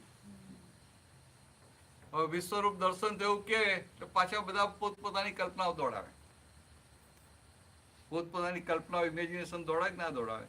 તે પેલો પેન્ટર એને કરી નાખ્યો કે ભગવાન છે ત્યાં મોઢું ખોલીને આમ આ કહેતા ઉભા છે એમ, અને ભગવાનના મોંમાં ગાય છે ને કૃષ્ણ છે ને બધું પેલા રાક્ષસો હોય છે બધું એમ, એટલે કે ભગવાનની અંદર બધું સમાયેલું છે. ભક્તિથી એને કર્યું.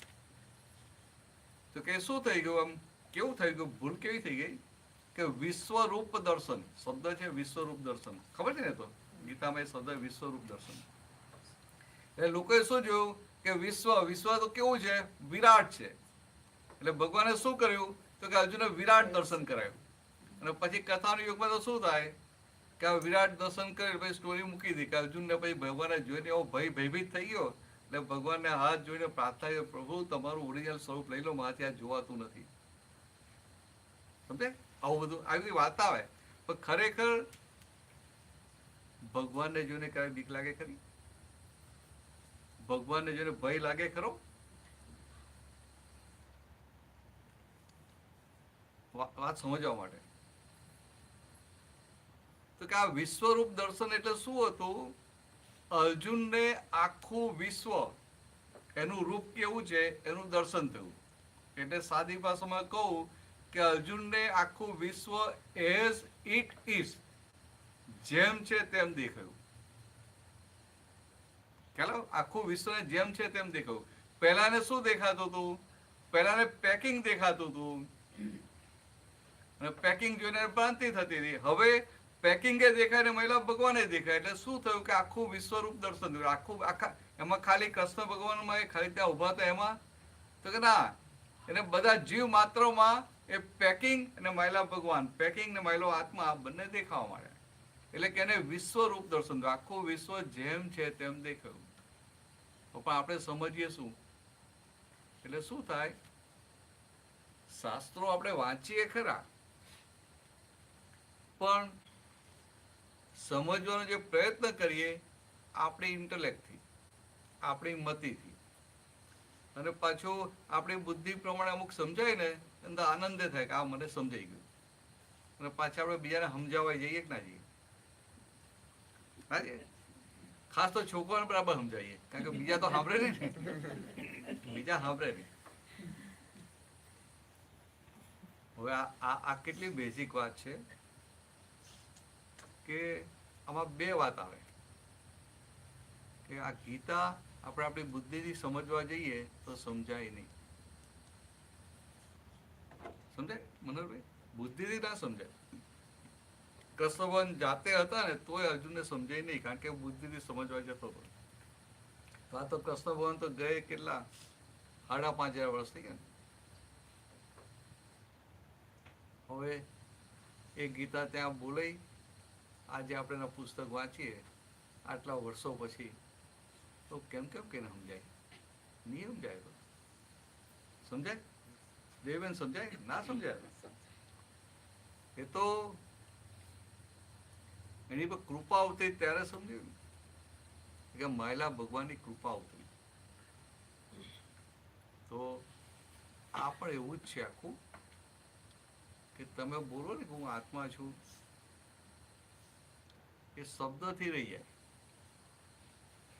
અને જ્યારે એ એનલાઇટન પુરુષ એની કૃપા ઉતરે તો એ આવરણ ખસે. આવરણ ખસે એટલે ભાન થાય. જેમ આપણે ઇન્ડિયામાં રહેલા ને થોડું, ઇન્ડિયામાં ખબર આમ ગામડામાં જે પેલા અમુક કુવા હોય કે વાવ હોય, વાપરતા જ ના હોય, એટલે પછી એની પર લીલ જામી જાય. પછી છોકરાઓ રમવા ગયા હોય તો શું કરે, આજે કાંકરા લઈને નાખીએ અંદર પર, એટલે લીલ ખસ અને પાણી દેખાય, તો પાછું તદ લીલ પાછી આવી જાય ને. પણ છોકરાને એટલી ખબર પડી કે અંદર પાણી છે, સમજાય? હવે આને જે ખબર પડી પાણી છે, તો અઠવાડિયા પછી તો એ હોય ને લીલ જોઈને થાય કે ના ઉપર ભલે લીલ દેખાય અંદર પાણી છે, અને પાકી શ્રદ્ધા બેસી જાય. એવું આ જ્ઞાનીની કૃપા ઉતરે ને ત્યારે પાકી શ્રદ્ધા બેસે કે હું આત્મા છું. અને પાકી શ્રદ્ધા બેસે એટલે કે રોંગ બિલીફ ફ્રેક્ચર થઈ અને રાઈટ બિલીફ સેટ થઈ. ખ્યાલ? તો આ બધી વાતો દાદા ભગવાનની છે. તમને ખબર ને દાદા ભગવાન વિશે? તમને ખબર? તમે જાઓ છો ને બધા? શું ખબર તમને દાદા ભગવાન વિશે? કોણ જલ્દી તમે કહો. ના ના, તમે દાદા ભગવાન વિશે કહો તમે. ના પણ તમને જે ખબર થોડુંક હું કહી દો ને ફટાફટ. આમ એમનું નામ હતું A.M. પટેલ, અંબાલાલ મુરજીભાઈ પટેલ, ને ગુજરાતમાં ભાદરણ ગામના હતા. એમનો જન્મ થયેલો 1908 1908, અને 1958 એ વ્યારાથી બરોડા જતા હતા, એટલે એ વખતે ટ્રેનમાં જવું પડતું હતું.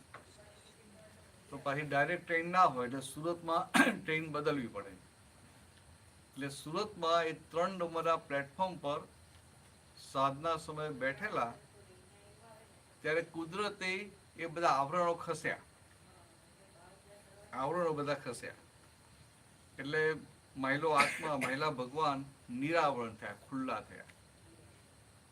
અને ભગવાન ખુલ્લા થયા એટલે ભગવાનના જ્ઞાન પ્રકાશમાં એમને બધું દેખાયું કે હું ખરેખર કોણ છું, મારું સ્વરૂપ શું છે, આ બ્રહ્માંડ શું છે, બ્રહ્માંડ કેવી રીતે ચાલે છે, પાપ શું, પુણ્ય શું, મુક્તિ શું. અને એ સમયથી એમનો દેહ અને આત્મા બંને જુદા પડી ગયા, અને પોતે નિરંતર પોતાના આત્મામાં આત્મ સ્વરૂપમાં રહેતા. સમજે? આવી એમની દશા થઈ. અને સાથે એમને જે સુરતના રેલવે સ્ટેશન પર જ્ઞાન થયું, એમને પોતાની જે અનુભૂતિ થઈ એવી જ અનુભૂતિ બીજાને કરાવી શકે એવી સિદ્ધિ પણ ઊભી થયેલી. ખ્યાલ? એમને જે અનુભવ થયો એવો જ અનુભવ બીજાને કરાવી શકે એવી સિદ્ધિ પણ ઊભી થયેલી. એટલે આ દાદા પછી આ એમનો આમ સત્સંગ ચાલે, 2-4, 5 જણા આવતા હોય, આટલા બધા ના હોય. પછી ધીરે ધીરે 50-100 થતા હતા, પણ બહુ મોટી સંખ્યા ના હોય. તો બધે પ્રશ્ન પણ સત્સંગ કેવી રીતે ચાલે, બધા આવે ને પ્રશ્નો કરે, દાદાને જવાબ આપે. હવે પ્રશ્ન તો ગમે ત્યાંથી આવે, પણ દાદાનો તરત એક્સટેમ્પલ જવાબ આપે. અને જવાબ કેવો હોય કે આપણે શાસ્ત્રમાં વાંચેલી વાત કે લખેલી વાત કે સાંભળેલી વાત એવું ના હોય, પણ આખો મૌલિક જવાબ હોય, અને છતાંય શાસ્ત્રો પ્રમાણિત કરે એવી વાતો હોય, શાસ્ત્ર સર્ટિફાઈ કરે. મૌલિક એટલે મૌલિકને શું કહે ઇંગ્લિશમાં? એનું પોતાનું એનું પોતાનું. એનું પોતાનું ઓરિજિનલ. મૌલિક એટલે શાસ્ત્રો વાંચીને બોલીએ Original. એ આપણે કોપી કરીએ. ઓરિજિનલ. આ આપણા મોઢામાંથી જે નીકળ્યું એ મારા પોતાના વિચારો નીકળે. હું કોઈ- પોતાના અનુભવની વાત, અંદરથી નીકળે. અનુભવની વાતો. આ અમે તમને વાત કરીએ ને તો તમને એવું લાગે ભાઈ આવી રીતે કોઈ વાત કરી નથી, એમ લાગે ને એમ. કે આજે આ ગીતાની વાત હોય કે બીજી બધી વાતો કરીએ, આમ બીજા બધા જનરલી શું હોય કે શાસ્ત્ર વાંચી, અભ્યાસ કરી, સ્ટડી કરીને આવીને લેક્ચર આપે ને પછી નીકળી જાય. તો અહીંયા કેવું હોય, એક્સ ટેમ્પર હોય, એક્સ ટેમ્પર. તો કે અમે બધા નાના હતા ને સ્કૂલમાં કોલેજમાં ભણતા ત્યાં દાદા મને ભેગા થયા અને એમની પાસે દ્રષ્ટિ પ્રાપ્ત થઈ. એટલે અમે લોકોએ આમ અંગૂઠા છાપ, કોઈ શાસ્ત્રો વાંચેલા નહીં. આ વેદાંત છે કે જૈનોના કે બીજા બધા શાસ્ત્રો કશું વાંચેલું નહીં, તો તમારી સામે બેન રોકથી વાતો કરી એમ વિથ ફૂલ કોન્ફિડન્સ. સમજે ને તમે કંઈ પણ પ્રશ્નો કરો ને તો તમને તરત જવાબ એ મળે. એટલે શાસ્ત્ર જ્ઞાન નહીં, પણ આજે દ્રષ્ટિ પ્રાપ્ત થઈ અને દ્રષ્ટિના આધારે જે જ્ઞાન પ્રકાશ ખુલ્લો થયો એના આધારે બધા જવાબો નીકળ્યા કરે. એટલે એ વસ્તુ બહુ કામ કરે. એટલે તમે ગમે તેવો પ્રશ્ન કરો બધું ચાલે. તમે કહો હું આત્મા છું, તો કહો હા તમે છો, પછી કહું તો ક્રોસ કહું ને ચાલો તમને કોઈ અપમાન કરે તો. એટલે આવી વાત શાસ્ત્રમાં ના મળે, કારણ કે આ પ્રેક્ટિકલ વાતો જોઈએ ને. એટલે આ દાદાને આખું ઊભું થયું અને પછી જે રીતે સત્સંગ થતો ગયો એટલે ઘણા બધા જોઈન થતા જાય, જેને અનુભવ થાય ને એમ. એમાંય પાછું મોટામાં મોટું દાદાનું એવું હતું કે પબ્લિસિટી નહીં, માર્કેટિંગ નહીં. આપણે માર્કેટિંગ હોય ને કે ભાઈ ચાલો આમ લઈ આવો એવું નહીં. તમે દાદા પાસે આવ્યા ને તમને અનુભવ થાય એટલે તમે પછી ઘરના કે ફ્રેન્ડ સર્કલમાં વાત કરો ને એવી રીતે એમ કહેતા કહેતી આખું ઊભું થયું. પણ એક વસ્તુ ખરી કે એ એમની જે એક જ્ઞાનનો જે પ્રયોગ હતો, એક સાયન્ટિફિક પ્રયોગ.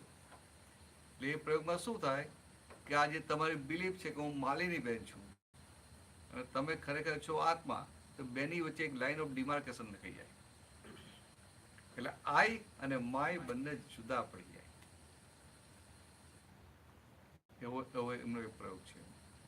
એટલે પછી શું થાય કે ભાઈ તમે વ્યવહાર કરો, તમે પ્રેક્ટિસ કરતા હો, તમે પ્રેક્ટિસ કરવા જાઓ તો તમને અંદર જાગૃતિ અવેરનેસ થાય કે ભાઈ આ માલિની બેન પ્રેક્ટિસ કરે છે ને હું છું તો એવું આખું છૂટું ને છૂટું થઈ જાય.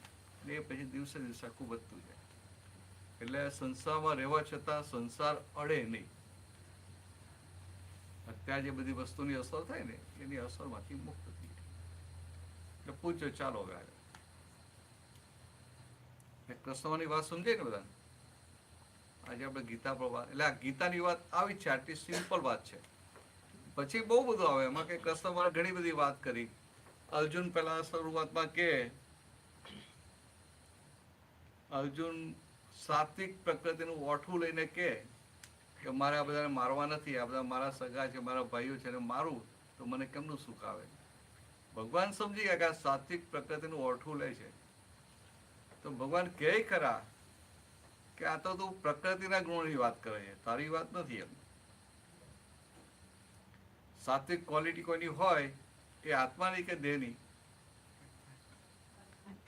પ્રકૃતિની. એટલે આ જે વેદાંતમાં જે પ્રકૃતિના 3 ગુણો કયા, સત્વગુણી, રજોગુણી, તમોગુણી, એ કોના ગુણો? પ્રકૃતિના ગુણો કહે છે ને. એટલે એ પ્રકૃતિના ગુણો છે, આત્માના નથી. અને તું કે આ પ્રકૃતિના ગુણો એ પકડીને બેસી ગયો તો કે આત્મા ક્યારે થશે? પણ એને વાત નથી પકડાતી. ભગવાન એને બહુ સ્પષ્ટ કહે છે કે ત્રૈગુણ્ય વિષયા વેદા નિસ્ત્રય ગુણ્યો ભવાર્જુન.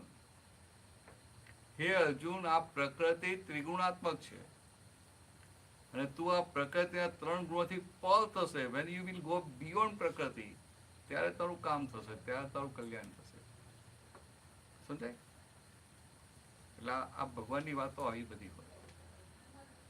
એટલે મેં તમને શું કીધું શરૂઆતમાં કે આ તમે હિન્દુસ્તાનના મનુષ્ય ખરા ને, એ તમારા જીવનનું ધ્યેય હોય, ultimate goal of your life, કે હું કોણ છું એ જાણવું. Who am I. That is the ultimate goal of your life. ને એ તમે જાણી લીધું તો આ મનુષ્ય જન્મ સાર્થક થયો કહેવાય. અને ના જાણ્યું ને તમે ખૂબ પૈસા કમાયા, ખૂબ સારા કામ કર્યા, લોકોને બહુ હેલ્પ કરી, બધું કર્યું, તો તમને પુણ્ય બંધાય, સારી ગતિમાં જન્મ મળશે, પણ મનુષ્ય જન્મ સાર્થક થયો એવું કહેવાય નહીં. સમજાય વાત? એટલે આટલું લક્ષમાં રાખજો કે હું કોણ છું એ જાણી લેવું છે. એટલે કે આ બધી રોંગ બિલીફમાંથી બહાર આવવું છે ને રાઈટ બિલીફ સેટ કરીએ. ચાલો પૂછો આગળ હવે.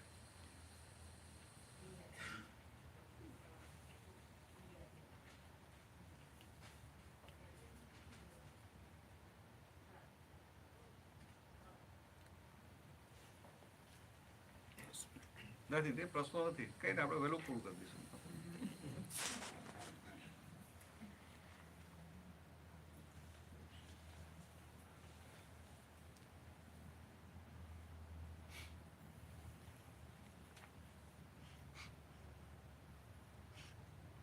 એકાદ ભજન ગાવું છે વચ્ચે? આ મંદિરમાં આવ્યા છે કેટલા વાગે? કેટલા? 6:50. આપણે થોડા સાથે વાંધો નહીં. 10 મિનિટ. છે કેટલા વાગ્યા સુધી? ઓહો, 7 વાગ્યા સુધી. એટલે બહુ ટાઈમ નથી નહીં? હા, તો અમને બધું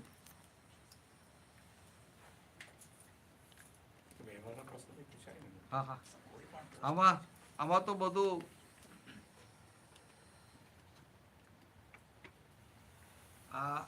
આ જગ્યા એવી છે ને બધી જાતના પ્રશ્નો કરાય. આત્મા નહીં કરાય અને વ્યવહાર નહીં કરાય.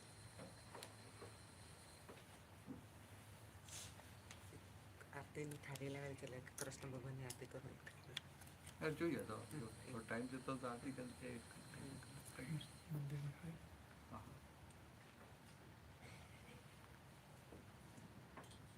તમે બીજી રીતે વાત કરો. તમે ધર્મ કરો કે ના કરો? ધર્મમાં કંઈક કરો કે ના કરો? ધર્મમાં શું કરો? આચરણ, ધર્મનું આચરણ. આચરણ.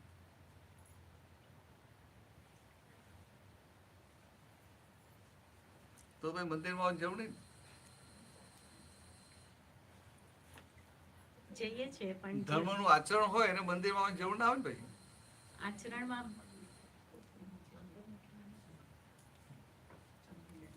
હું તો જાઉં છું પણ ત્યાં એટલે આ તો ખાલી સમજવા માટે. આચરણ કહીએ ખરા,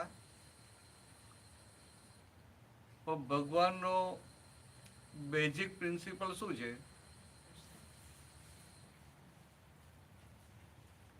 આપણે શું કરીએ કે આપણે કોઈ મંદિરમાં આવતું હોય કે ઘરે પૂજા કરતો હોય, સેવા કરતો હોય, ભક્તિ કરતો હોય, તો આપણે કહીએ કે આ ધાર્મિક છે. અને કોઈ મંદિરમાં ના આવતું હોય, આવતો જ ના હોય, કેમ કે કોઈ પ્રસંગમાં આવતો નથી, આપણે કે જો વાત નાસ્તિક છે કઈ જ નાખી બોલીએ આપણે. ભગવાન એવી રીતે આસ્તિક કે નાસ્તિક નથી કહેતા. ભગવાન શું કહે છે કે એમનો બેઝિક પ્રિન્સિપલ છે, ભગવાનનો સિદ્ધાંત કે મારા મન વચન ક્યાંથી કોઈને દુઃખ ના હોય. કે તમે મનથી, વાણીથી, કાયાથી કોઈને દુઃખ આપો છો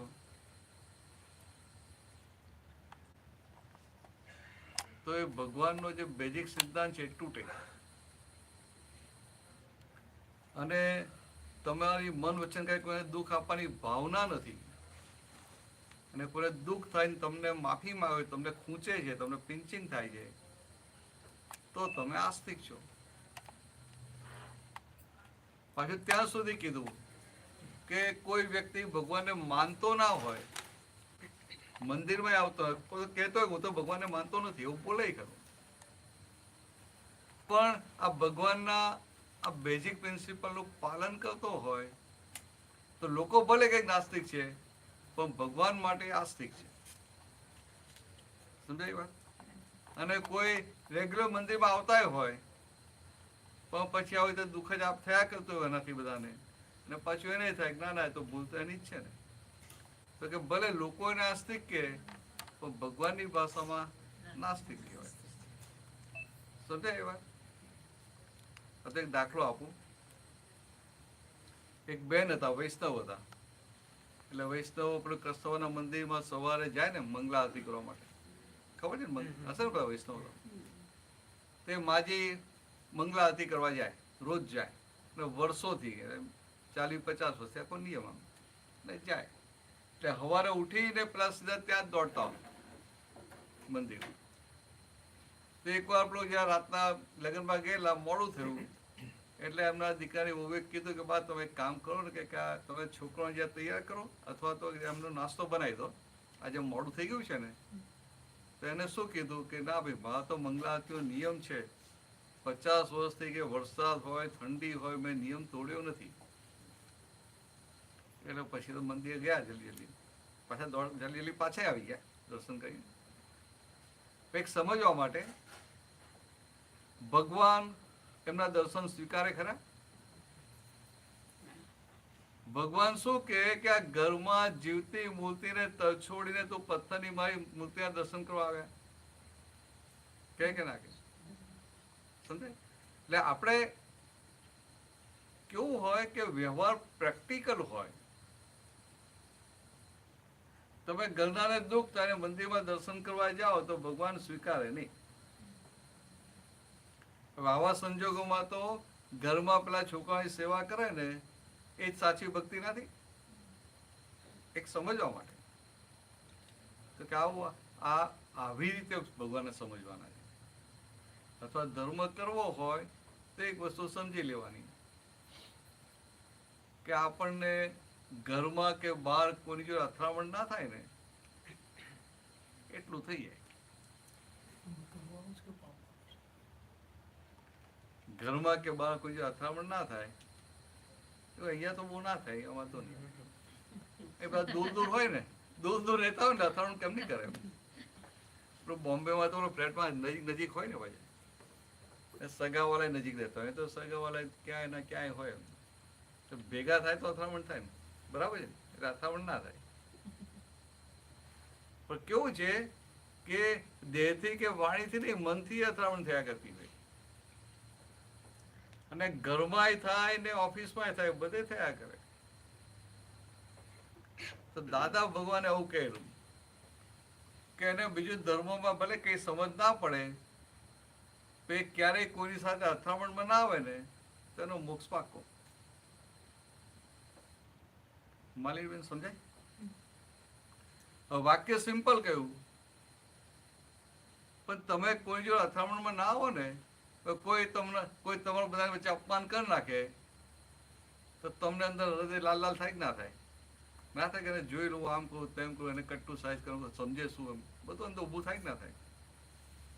પણ તમે અથડામણ ના કરો એ વખતે એટલે તમારી અંદર રહેલો આ માનનો જે રોગ છે એ રોગ જોવા મળે કે ના જોવા મળે? સમજે? કોઈ સાથે પૈસાનો વ્યવહાર થયો ને એમાં તમારા પ્રોબ્લેમ થઈ ગયા. તમે આમ નોર્મલ બધા પ્રયત્ન કરો પૈસા કઢાવવાના, પણ એની સાથે અથડામણ ના કરો, કોર્ટમાં જવાય. પણ જો અથડામણ ના કરો એટલે શું થાય કે આ અંદર જે લોભ જે માલ છે ને, લોભનો માલ, લોભની ગંધથી તૂટવા માંડે. તો કે આપણને મોક્ષે જતા અટકાવે કોણ? તો એ ક્રોધ, આપણે સળ રીપું કે ને, ક્રોધ, માન, માયા, લોભ, મદ ને મત્સર. હવે તમે અથડામણમાં ના આવો તો આ બધી વસ્તુ અંદર તૂટવા માંડે.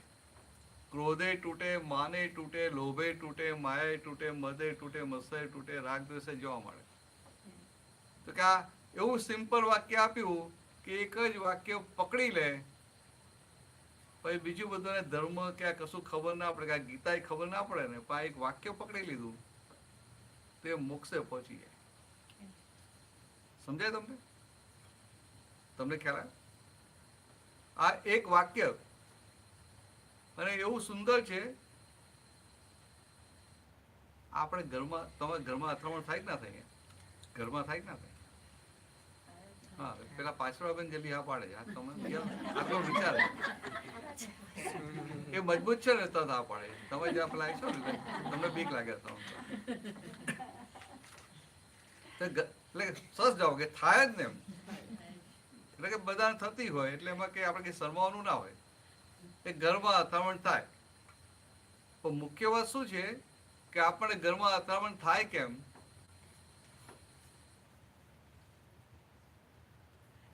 બે વ્યક્તિ વચ્ચે અથડામણ કેમ થાય?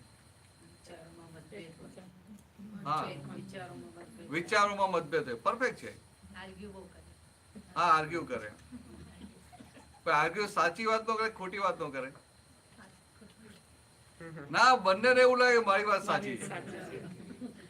બંનેને એવું લાગે હું સાચો છું એટલે પછી અથડામણ થાય. ખ્યાલ? બંનેને એવું લાગે હું જ સાચો છું એટલે કે એને પછી અથડામણ થાય. હવે એક સાદી વાત કરું કે આ બે વ્યક્તિને અથડામણ થાય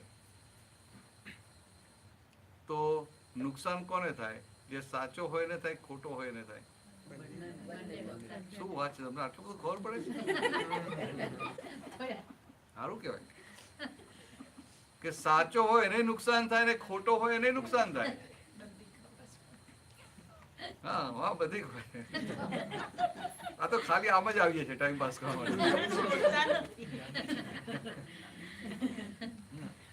તમે માનો એવું નથી, અમે જ્ઞાની જ છીએ કે સાચો હોય એને નુકસાન થાય ને ખોટો હોય એને નુકસાન થાય. પેલા પેલો દાખલો નતો આપ્યો કે ગાડી બે સામે ટ્રક પેલી આવતી હોય, 18 વ્હીલર આવતી હોય ને આપણે કાર લઈને સામે જતા આવીએ ને પેલો કે આમ ફ્રાઈડે નાઇટ હોય પીને નીકળ્યો હોય ને ભૂલથી રોંગ વે પર ચડી ગયો તો આપણે આપણી ગાડી ચલાયા કરીએ કે ભાઈ હું તમારી રાઈટ ટ્રેક પર છું, તમારી સ્પીડ લિમિટમાં છું, તારે રસ્તો આપતા હું નથી આપવાનો, એવું થાય? ત્યાં તમે એવું જુઓ કે હું સાચો છું ને પેલો ખોટો છે? ત્યાં પેલું પરિણામ દેખાય ને એટલે હું સાચો છું એવું ના જોઈએ. આપણે એમ જ જોઈએ કેમ કહીને આમાંથી બચીએ. એવું ભગવાને એવું કીધું કે ઘરમાં ક્યારે અથડામણ થાય ને ઘરમાં કે બહાર કે સાચું ખોટું ના જોતા, અથડામણ માંથી ખસી જાઓ. કારણ કે બે ગાડી અથડાય તો બે ગાડીને નુકસાન થાય કે કોઈ આપણને થાય. પણ ઘરમાં કે બહાર જ્યારે બે વ્યક્તિ અથડાય ત્યારે શું થાય? એની અંદરની શક્તિઓ તૂટી જાય, ઇનર સ્ટ્રેન્થ. અને અંદરની શક્તિઓ ધર્મમાં પ્રગતિ કરવા માટે કામમાં લાગે. અંદરથી વીક થઈ જાય. એટલે દાદાએ કહ્યું કોઈની સાથે ક્યારેય અથડામણમાં આવીશ નહીં કે આ મૂકશે જવાની ચાવી. પાછું ઇન્ડિયામાં કોઈ આપણે ચકલીઓ આવતી ઘરમાં, હવે તો બહુ ઓછી થઈ ગઈ, પણ ચકલી આવે ઘરમાં એટલે ભાઈ જ્યાં અરીસો હોય ને અરીસા ઉપર જાય અને ચાંચો મારમાર કરે ને, ચાંચો મારે એટલે પછી આ બહેનો શું કે એની પર નાખી દે કપડું. મેઇન તો પેલું અરીસા એટલે તિજોરી પેલા લોખંડની તિજોરી પર આવતું એટલે એની પર પેલું બાંધી દે. અને પછી પેલું આ બોસ બેન્ચ પર હોય એમ કે પેલા ખુલ્લામાં જતો ને પેલો પાછા વરંડામાં પેલું બોસ બેન્ચ હોય એમ. ચકલી ચાંચ મારે. હવે અરીસામાં ચકલી ચાંચ મારતી હોય એ તમે જુઓ એટલે તમને શું થાય? ચાલો બોલો જ લઈ, તમને શું થાય જુઓ તો? ચકલીને ચાંચ મારતી જુઓ શું થાય? શું થાય? દુઃખ થાય. તમે બોલો કે શું દુઃખ ના થાય? જોવાની મજા આવે. ઉપરની અંદર એવું થાય કે આ ચકલીને ભ્રાંતિ ઉભી થાય છે કે અંદર બીજી ચકલી છે. એને શું થાય કે અંદર બીજી ચકલી જેવી ભ્રાંતિ ઉભી થાય. હવે આ ચકલીની ભ્રાંતિ આપણને દેખાય પણ આપણે કોઈ ઝઘડીએ ને આપણે ચકલી થઈ જઈએ દેખાય આપણને? સમજવા માટે આ બીજી વ્યક્તિની ભ્રાંતિ દેખાય છે આપણને, બીજી વ્યક્તિની ભૂલ દેખાય. આ ચકલી ચાંચો મારતો દેખાય કે આ ચકલીને અંદરનું પ્રતિબિંબ દેખાય છે, ખરેખર ચકલી નથી, આ તો ઇલ્યુઝન ઊભું થાય છે અને ભ્રાંતિ ઊભી થાય, બધું દેખાય. પણ આપણને જયારે કોઈની સાથે અથડામણ થાય છે તો કે આ ભ્રાંતિ જ ઊભી થાય છે ને, એટલે કે આપણે ચકલી જ થઈએ છીએ ને, આપણે મનુષ્ય ના કહેવાય. એટલે અથડામણ થાય ચાલે ખરું. આવું રાખવાનું કે આ કોઈની સાથે ક્યારેય અથડામણમાં આવવું નથી.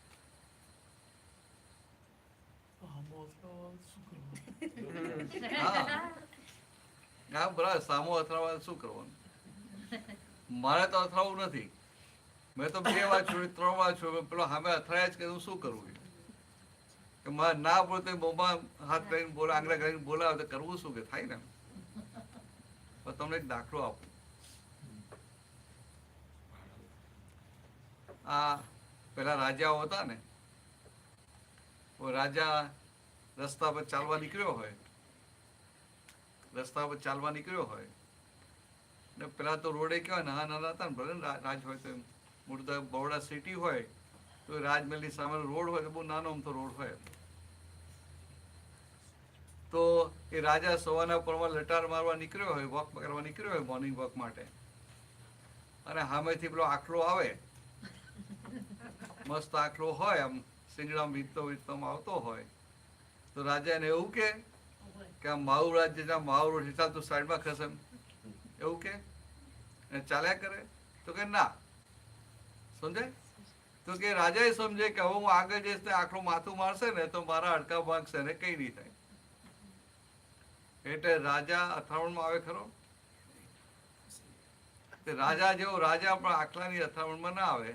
તો આપણને અહંકાર તો હોય કે હું કંઈક છું, પણ આ બીજા બધા છે ને આખલા છે, એટલે જો અથડામણમાં આવવાનું નહીં, આવું બોલવાનું નહીં, અંદર પાછા કહેતા નહીં કોઈને. સમજાય? કોઈને કહેવાનું નહીં, પણ અંદર સમજવાનું કે આ બધા આખલા છે, એટલે કે એની સાથે અથડાઈએ તો આપણને નુકસાન જાય, એને કઈ થાય નહીં. આ કોઈને સમજણ ના પડતી હોય, પેલો લઠ બુદ્ધિ હોય, એટલે શું કહેવાય? આખલા જ કહેવાય. કે આપણે સુધારવા જવાના હોય, આખલાને સુધારવા જવાના હોય. તો કે આ દુનિયામાં કોઈને સુધારવાનો અહંકાર કરવાની જરૂર નથી, આપણે ખાલી સેફ સાઈડ કરવાની છે. આ તો એની જગ્યાએ જો મિનિસ્ટર સોચ્યું કે આપણે આખલા થવાની જરૂર નથી, આપણે મનુષ્ય જવાનું, સામો આખલો છે આપણે આખલા થઈ જવાનું, ના એવું ના હોય. એટલે આ ખાલી એક સમજવા માટે કે આટલું અંદર ફિટ થાય, મારે કોઈની સાથે અથડામણું આવું નથી, તો એ મોટું કામ થઈ જાય. અને માલી મેં પેલી જે મેં વાત કરી ને કે રોંગ બિલીફ ફ્રેક્ચર થાય, રાઈટ બિલીફ બેસે, એ તો છેલ્લી વાત છે.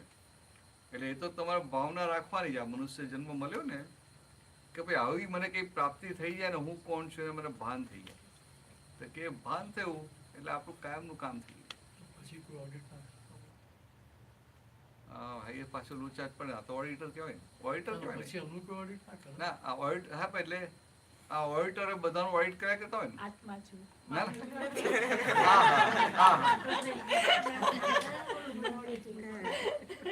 માલિની બેન, અત્યારે તમે બધાનું ઓડિટ કર્યા કરો ને, બરાબર? ઓડિટ કરો ને, અને રિટાયર થઈ ગઈ છું પણ આમ કરતી. એટલે ખાલી સમજવા મળે ઓડિટ તમે કરો કે ના કરો બધાનું, પણ ઘરમાં બધા તમારું કરે કે ના કરે ઓડિટ? કરે ને. બધા વાદા વચકા ઉઠાય કે ના ઉઠાય? ઉઠાવે. દીકરો હોય કે દીકરી હોય કે વહુ હોય કે જમાઈ હોય, બધા તો બધાને હાચો ને તો બધાને ઓડિટ નીકળે કે ના નીકળે? કે મમ્મી આમ નહીં પામ કે આમ, કે પેલા જે પણ રિલેશન હોય ને, માસી હોય કે કોઈ તોય કે આમ આવું નહીં આવું કરે એમ. તો બધા જ્યાં ને ત્યાં આપણું ઓડિટ કાઢ્યા કરે. ઓડિટ કેમ કાઢે? તો કે તમે માલિની બેન થઈને જીવો છો એટલે. તમે આત્મા થઈને જીવો તો કોઈ તમારું ઓડિટ કાઢી શકે? સમજે? એ લોકો કાઢે પણ પછી આપણને અસર ના. હા, એટલે હા, એક્ઝેક્ટલી પરફેક્ટ. કે એ લોકો કાઢે, એ લોકો માલિની બેન જોઈને કાઢે, અને આપણે માલિની બેન હોઈએ નહીં, એટલે કેટલી મજા આવે? બહુ મજા આવે. પછી જીવન જીવવાની મજા આવે. સાચી વાત. કારણ કે આ ડ્રામા જોવાનું ના મળે. આ લોકો કહે ખરા કે આ જગત ડ્રામા છે, બધું કહે ખરા, નાટક છે એવું બોલે ખરા, પણ સમજાય ખરું? ખરેખર તો world is a drama itself. આ જગત ડ્રામા જ છે. પણ આપણે પોતે ડ્રામા કરવા બેસી જઈએ છે ને. ડ્રામા જોવાનો હોય કે કરવાનો હોય? આપણે બેઠા બેઠા જોવાનું હોય. પ્રેક્ષક હોય તો જોવાનો, એટલે પ્રેક્ષક કલાકાર હોય તો કરવાનો. હા, પણ પ્રેક્ષક છે જોવાનો જોઈએ, એમાં જ આનંદ આવે ને. જો પ્રેક્ષક હોય એટલે પ્રેક્ષક જોવાનો જ આનંદ આવે ને. હવે આપણે જોતા આવીએ ડ્રામા તો આપણા ધ્યાનમાં હોય કે ના હોય કે આ ડ્રામા છે, હોય કે ના હોય? હમ. તો પેલા લોકો એક્ટિંગ એટલી બધી સારી કરે કે પેલો રાજા અને રાણી મરી ગઈ અને પેલો રડે ને ત્યાં રડે ને તો પેલા પ્રેક્ષકો રડવા બેસી જાય. રડે કે ના રડે? કેમ તો કે ભૂલી જાય છે કે આ ડ્રામા છે, એને સાચું લાગે. તો એટલે આ કીધું the world is a drama itself.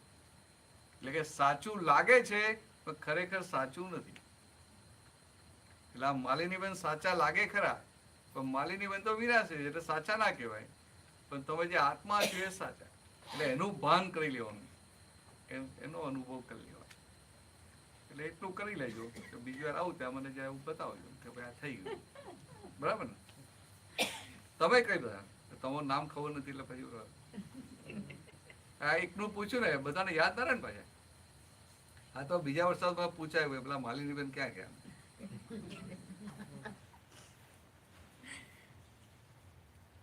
જો હવે તમે આજે આયા છો તો એક થોડું હોમવર્ક આપી દઉં તમને. હાજી. આત્મજ્ઞાન કરવું. હા એ તો કરો તો હારા મારું. કરવું જ તમારે કરવું છે? એબ્સોલ્યુટલી. શું વાત કરો? કોને ના કરવું હોય રાઈટ? તમારે કરવું છે? આ તો પહેલેથી હાથ પાડતા હતા. એમને ભગવાન થવું જ છે. એમને ભગવાન થવું છે. ભગવાન થવું છે. એ તો થયેલા છે.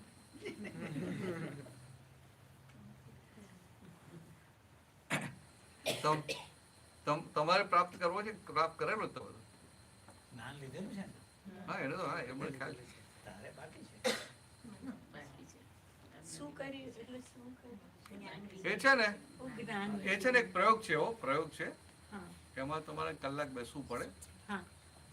પણ એમાં એ કેવું છે કે તમારા જે ગુરુ હોય એ જ તમારા ગુરુ રહે. તમે જે ધર્મ કરતા હોય તમારો ધર્મ રહે. કશું બદલવાનું ના હોય, કશું બંધ કરવાનું